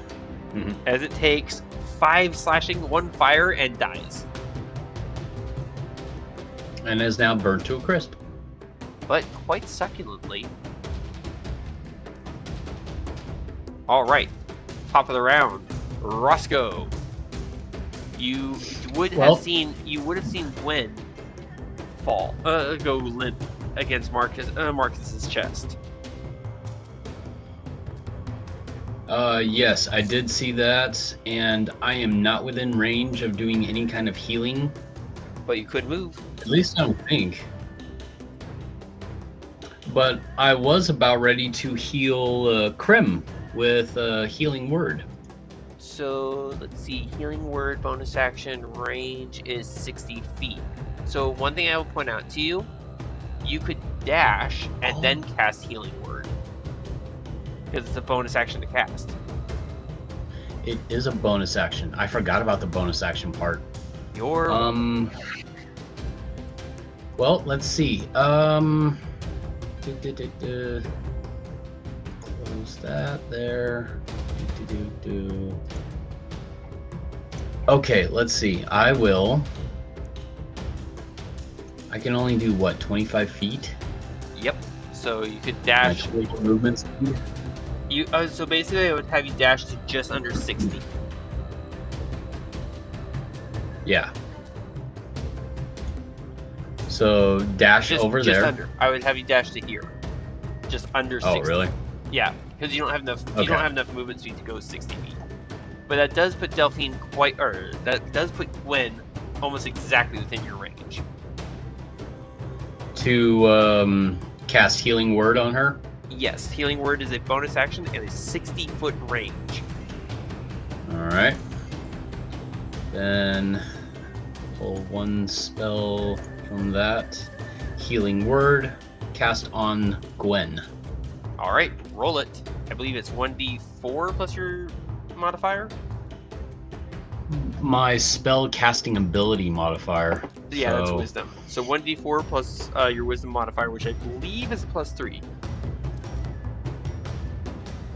Let's see. Come on, go to core. Yes, it is a +3. So 1d4 +3. Please and thank you. 1 4 +3.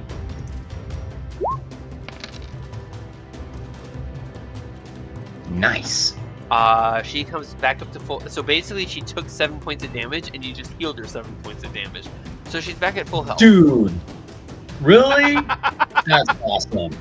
Yes. But no longer has the shield that fell from her hand. On the plus side, Yeah. she's no longer Right, carrying anything metal. Yeah. Oh, I feel great being the healer of the group. I bet. All right. Nightshade. What would Nightshade do? Feast on the deer or come back and help? Well, I almost feel as if he would probably start eating the meal. That makes sense. So he's gonna hang out there and start eating. It's the rock. Yep. It is your turn. Unfortunately, Well- you are now quite some distance. Yeah, I don't think I'm close to anything, so pretty much on this turn I'm going to lose my rage. Yep. And you did frenzy, which means that when your rage ends, you're gonna take another level of exhaustion. So right now I'm at a 2. Yep. Pardon me. Whoa. You Didn't could want call that. Crow to you could call Crow to come to you. Yeah, but that's going to be about 90 feet or so. Well, you could move towards Crow. So you can move towards Crow and then call Crow to you. You can Alright, even take an action to dash. That's 30 feet for me, There you because go. I think I'm only 30 feet. Yep. Yeah. You should be. Man, I'm slow. Standard speed. And then I call Crow. Come here, Crow! Do you want to dash? No. Well, I guess I could dash. Yes. Okay, so that's a total of 60. And then I call for Crow. Hey, Crow, come get me. And your rage ends, which leaves you at 2 levels of exhaustion.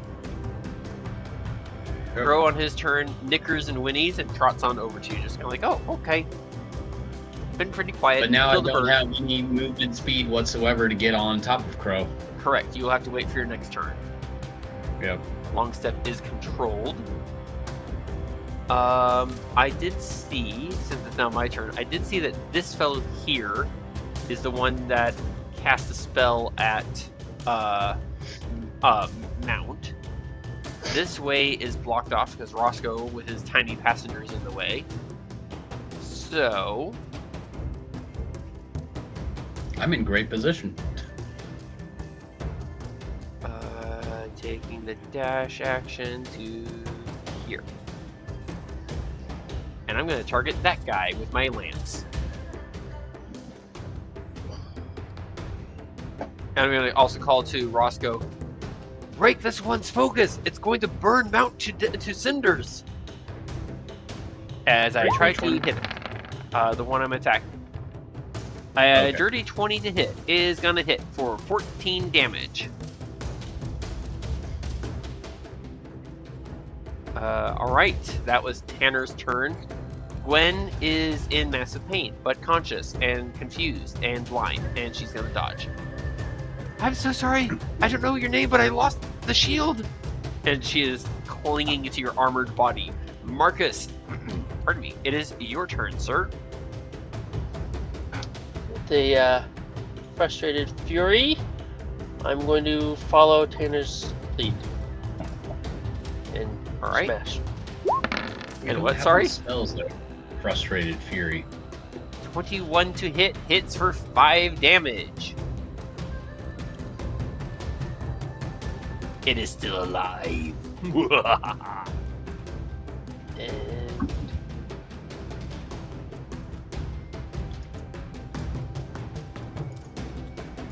I'm going to swing again. Alright. Yeah, that's gonna hit for 7 bludgeoning. And can I have Mount make me a dexterity saving throw? He has advantage because he's dodging. Same for Gwen. I will roll for Gwen when I find her character sheet. There it is. So advantage and dexterity.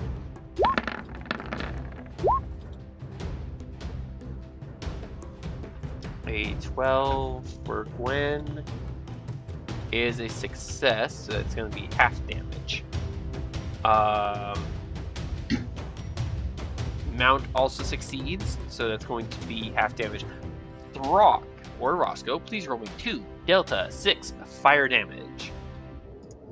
2 Delta 6. Coming As up. This little elemental is going to shatter and explode. Alright, Gwen and Mount both take 3 points of fire damage.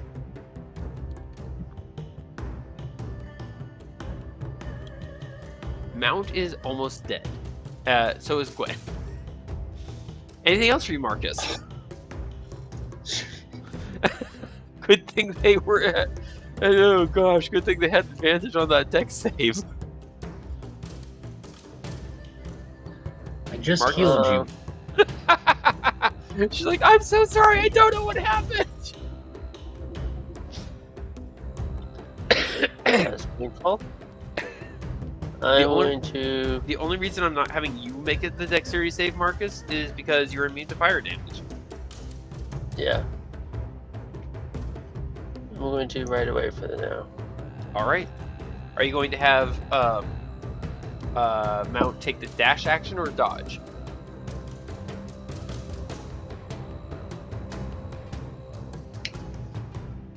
I'll take the dodge action. Very well. Hey, please still be within range. I could help you. You can move another 30 feet.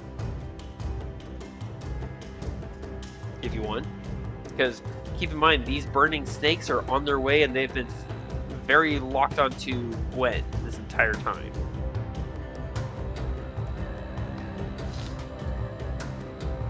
I'm sorry, I completely forgot to have Prim take his turn. That was silly. Prim is going to come to here and attack. And yes, Longstep is within 5 feet, so advantage. Marcus, did you want to have Longstep move an additional 30 feet or no? That hits for 5. Sure.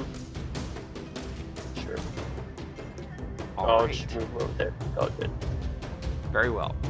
Mount is burnt to very near to death. The final deer is going to run. Just run. I'm so not here. Delphine is going to make gentle cooing sounds as she takes flight and leaves you, Roscoe. Oh, she says as she comes fluttering over. What nasty burns. Does she have healing magic? Let me check. She used that, she used that. Wait, hold on. Does that work? Come on. Sheesh.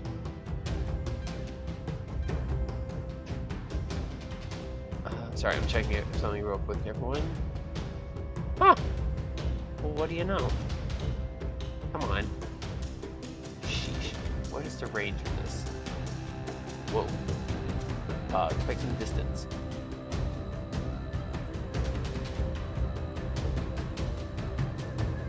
I need to measure something. But I didn't think about this. There she is.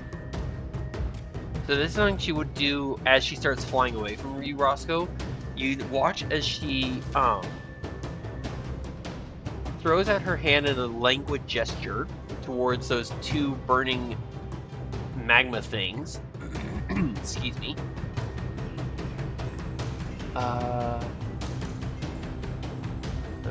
Oops, sorry. Grabbed your character sheet, your character token. So here. So yes, it would avoid them, but it would target Prim.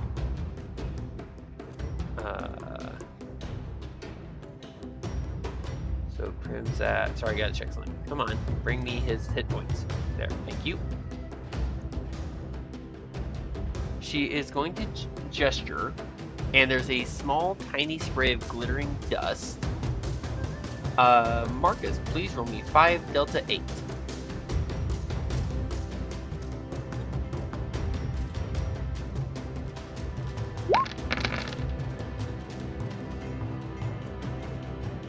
I gotta check something out. Whoa. Huh. Nice roll. Okay.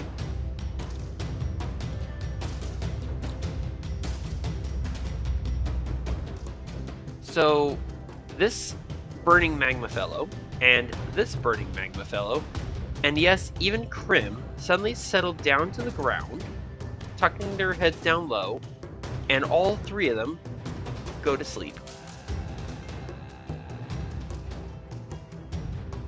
Which means this guy is no longer concentrating, so the shield is no longer burning painful on the ground. So she just, stop bothering the poor girl, and they all fall asleep. Sleep, saving and prone. As she casts Sleep,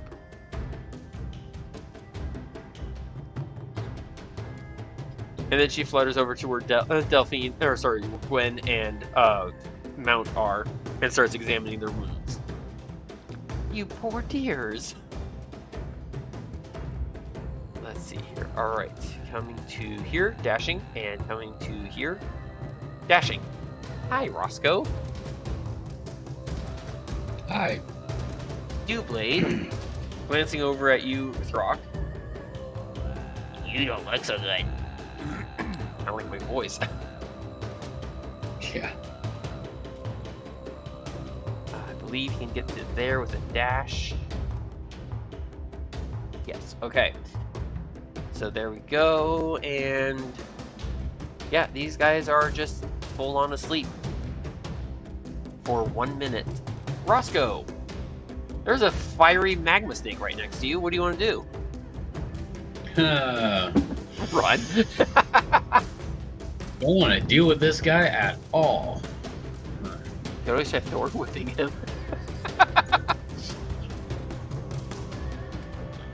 Let's see. Do I have any spells that can help me out with this? No.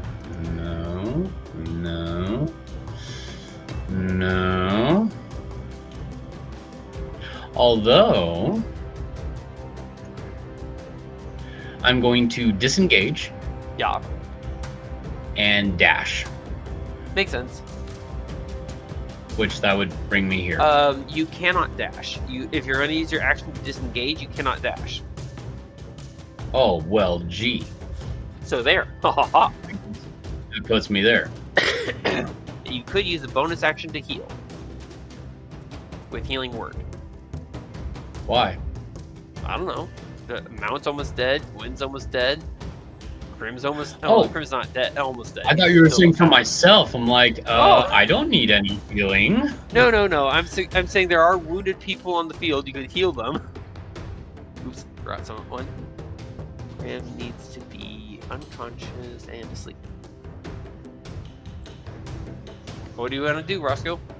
You disengage? Move? Well, I'm going to heal Mount with Alright. Healing Word bonus action. Very nice. Oh, there it goes. Another one of those spells. And Healing Word. Cast it upon the horse. Why isn't it? Okay, there you go. Alright. Mount regains 6 hit points. Still looking a little under the weather. Alright, so that was your action, your movement, and your bonus action, Roscoe. Nicely done. Yep. Nightshade has had a decent serving of meat. Does he want to keep eating, or does he want to start helping? I think he wants to start helping. Alright. 15, 30, 45. We're on 5. Oops, passed it. 8. We're on round 8. We just started round 8. So And round then 17 he's going is to when dash again. So then he's right here. I believe sleep ends around 17.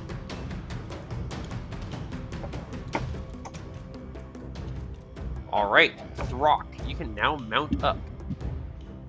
All right. Mounting, and then... Oh, that's a weird mount. Oh, well. They're going by the rules.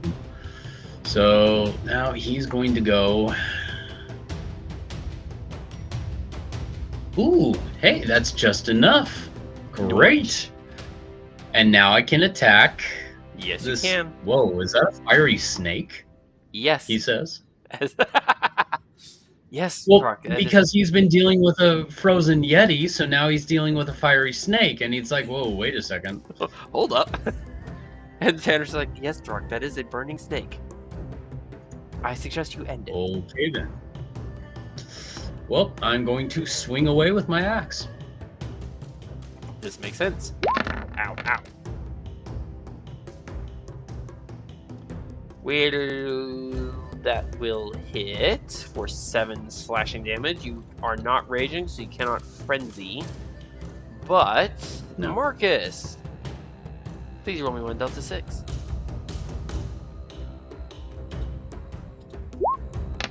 And Throck, you're going to take 5 points of fire damage. As you hit, the heat backlashes along the haft of your axe. It is incredibly painful to hit this thing while you're this close to it. Well, gee whiz. Anything else for you, sir? Excuse me. I think that's going to do it for now. Alrighty. Crow is controlled. Longstep is controlled. Tanner, seeing Krim has, gone to sleep. Oh, this is unfortunate. Tanner is going to ride forward and use his action to stab with his lance. Come on, shrink. 25 hits for 7 damage. Now, this is the interesting part, Throck. You're within 5 feet of this burning snake. Tanner is not. So the backlash of heat does not seem to hit Tanner. Okay. So that hits. Tanner will use his. Tanner is going to go ahead and dismount, moving Longstep this way, himself this way, and pick up the insensate Krim. Alright, Gwen is in pain, but she is dodging. No shield. Marcus, it is your turn. Alright, I'm going to actually. Can I have given Gwen some instructions? Sure. All of it's her turn? Yeah. So I'm gonna instruct her to get off, Okay. if I can. And say, wait I'll here, say- help is coming. What? I'll say that Delphine will be basically going with her. Okay. So I was gonna ask, actually, if Delphine's helping, I'm gonna say I have her. Yeah? Delphine, take Gwen south. Get her out of here. Get her away from here. But South is so uncivilized this time of year. Not that far south. Alright, Marcus. Delphine, Gwen has dismounted. And I'm going to stop concentrating on Shield of Faith Okay. and instead cast bonus action Divine Favor. Nice. Alright, so any weapon attack you make that hits deals 1d4 radiant damage.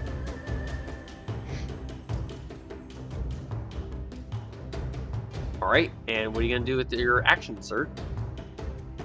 I'm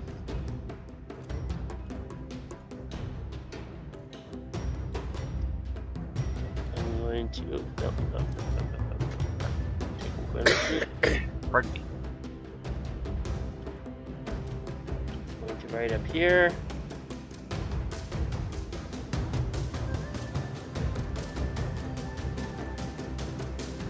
And I'm going to attack.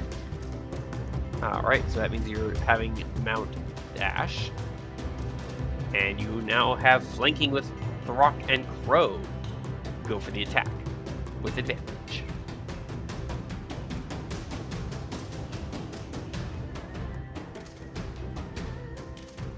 Do I still get flanking when I'm 5 feet off? I think so. I'll take it. That's what I was doing earlier. Sorry, I'm just double checking. Oh wait, I forgot plus. Hey, you're not using Bless, you're using Divine Favor. Yeah, that one too.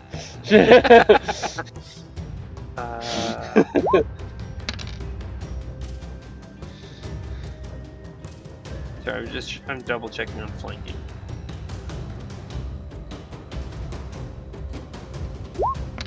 Oops, nah, don't worry about all that. Yeah, What are you that was doing? some stuff here.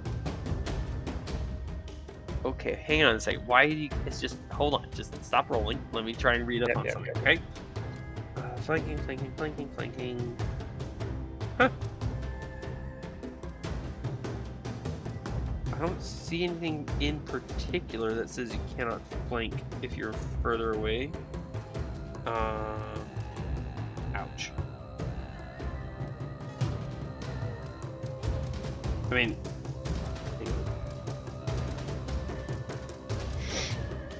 I'm gonna have to read up on that. For now, I'm just gonna let it roll as is. 21 hits for 5 slashing plus 2, so that's a total of 7 damage. And then the polearm master feat coming in with a crit for 7 radiant and 9 bludgeoning, for a total of 16, and that's twice the hit points that thing had left. So it evaporates in a hissing cloud of steam. Anything else for you, Marcus? Oh, sorry, Thorok, what was that? I said nice. Indeed. Anything else for you, Marcus? I'm gonna ride back off here just a little bit. Alrighty. Mount is burnt but alive. The deer is running for its life. Right off the edge of the mount. Goodbye. Delphine is trying to soothe Gwen and staying with her. This creature Hopefully taking here... her south. I'm sorry? And hopefully taking her away south. Yes. Is going this way. That will trigger an attack of opportunity from Tanner, but Tanner is using a lance in one hand and not mounted, which means I believe I have disadvantage with the lance as a result.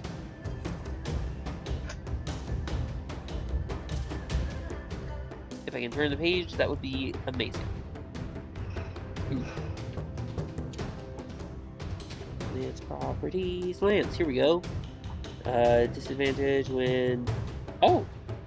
Only if it's within 5 feet of me, which it's not. So I have no disadvantage, but it requires 2 hands to wield when you aren't mounted. Well, I'm not mounted, and I'm using it with I only have a shield in one hand and a lance in the other, so no attack of opportunity triggered. I do not have an appropriate weapon within range.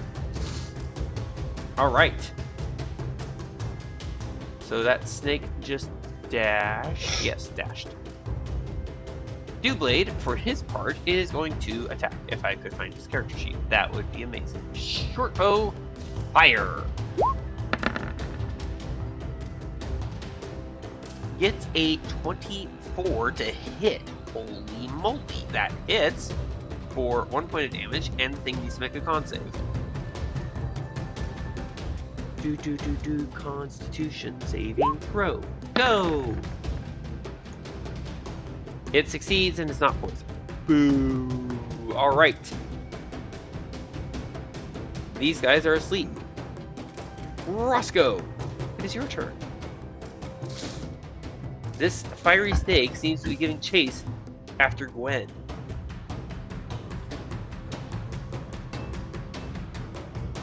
What do you want to do?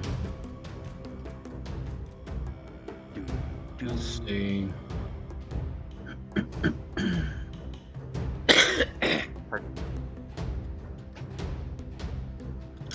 I'm going to mount on Crow.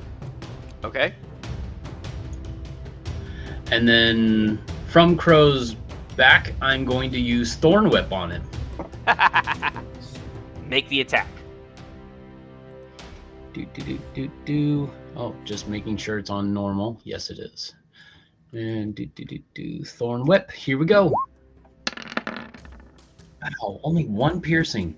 And no piercing, because you get in that one and critical miss. Wow, that was really sad. Great idea. Unfortunate execution.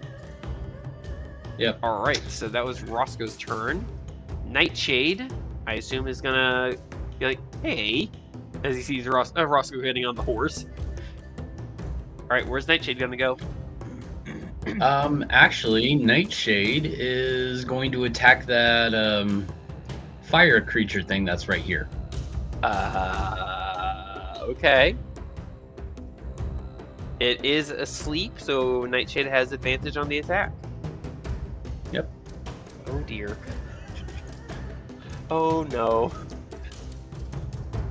Go for the attack. Go for the attack.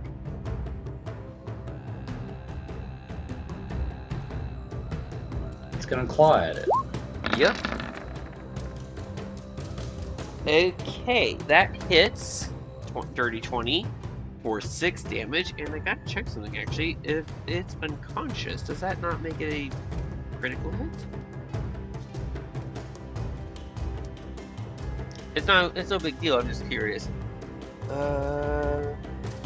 Any attack that hits an unconscious creature is a critical hit if the attacker is within 5 feet of the creature. So you deal it quite a bit of damage. That is gonna be... Oh my gosh, you rolled max. That's gonna be 10 points of damage. I need Nightshade and Longstep to give me a dexterity saving throw each. At normal. Imagine Tanner's just like, no wait, Nightshade, no! Oh no. At normal, sir. That's okay, we'll go with the 16. Oh, I'm sorry. We'll just go with the 16. That is a success. Marcus, roll me 2d6 fire damage, please, as that magma creature is going to explode, damaging Longstep and Nightshade both. Nightshade, you take 4 points of fire damage, and Longstep screams as he takes 8. Ouch. Tanner was just on the edge of that.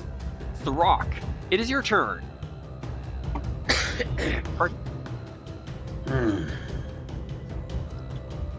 One more spear left. Hopefully it hits Snake.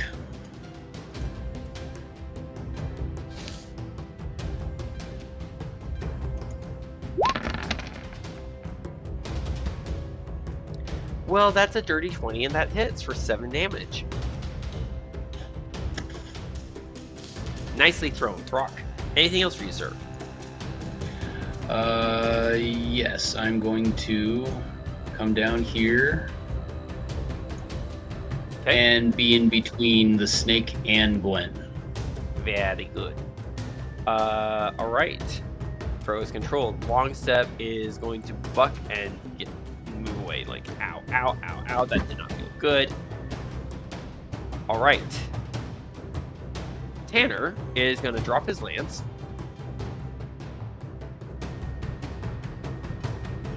Take out a javelin and hurl it at the snake. Javelin. Getting an 11, which is a complete miss. Boo! And unfortunately... Oh, I should have had myself attack the... darn it, I should have had it attack the sleeping creature. Too late, I called it.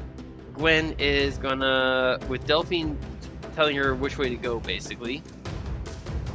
She's gonna move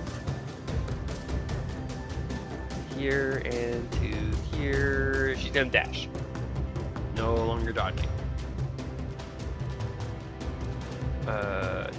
Alright, so Marcus, it is your turn.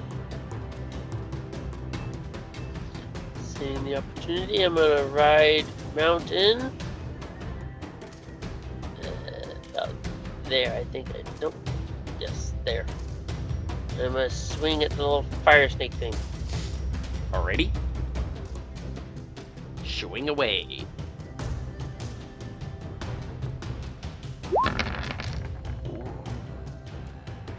That'll hit. Yeah. That's gonna kill it. That's 10 slashing, 4 radiant, 14 total damage. You bifurcate it. And then it slowly sinks into the earth with a quiet sizzling noise. Aha! Take that. I'm gonna ride in here just a little bit more, and I'm gonna swing at this other one. All right, you have advantage because it is unconscious, but you are not within 5 feet, so it will not count as a critical hit if you hit. What? Yeah, in order for it to count as a critical hit on an unconscious creature, you have to be within 5 feet.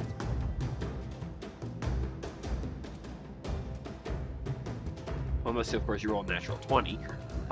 Dirty 24 to hit. Hits for 5 bludgeoning, 7 radiant, total 7.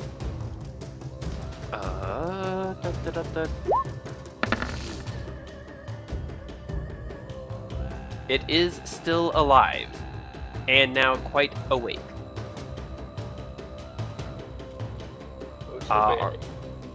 What? Oh, so Is it barely. oh so barely? Yes, exactly. Unless you want to pile a Divine Smite onto that. No.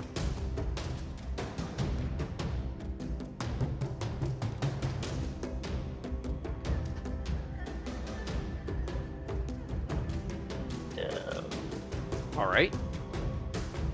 In which case, Mount is control. Delphine is staying... Actually, I'm sorry? I was gonna try to finish my movement though.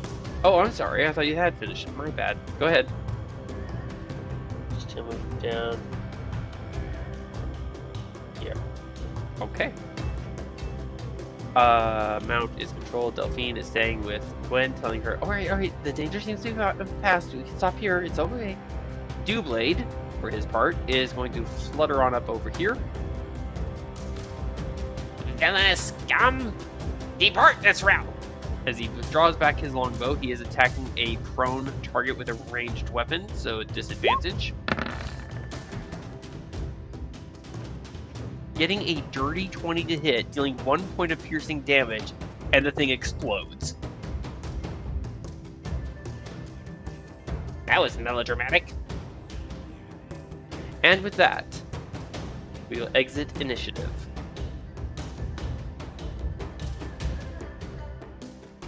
We are alive. That took just under 10 rounds. That was fun. Yeah. That was a lot. That was only around 25 enemies. Alright. It is only noon. We can start traveling, or we can take an hour for a short rest. I'm sorry, did I say noon? I think I... Wait, it should be only 11 o'clock. A little after 11 o'clock. We can take a short rest to recover hit points. Not spell slots, unless of course you have natural recovery, like a druid. And we can... There's something, recover... Wild shape, there we go. Do you all wish to take a short rest before we try and return Gwen to the temple? Yes. Alright. Yeah. Delphine will look at all of us and just... Perhaps a little roughshod, but well done.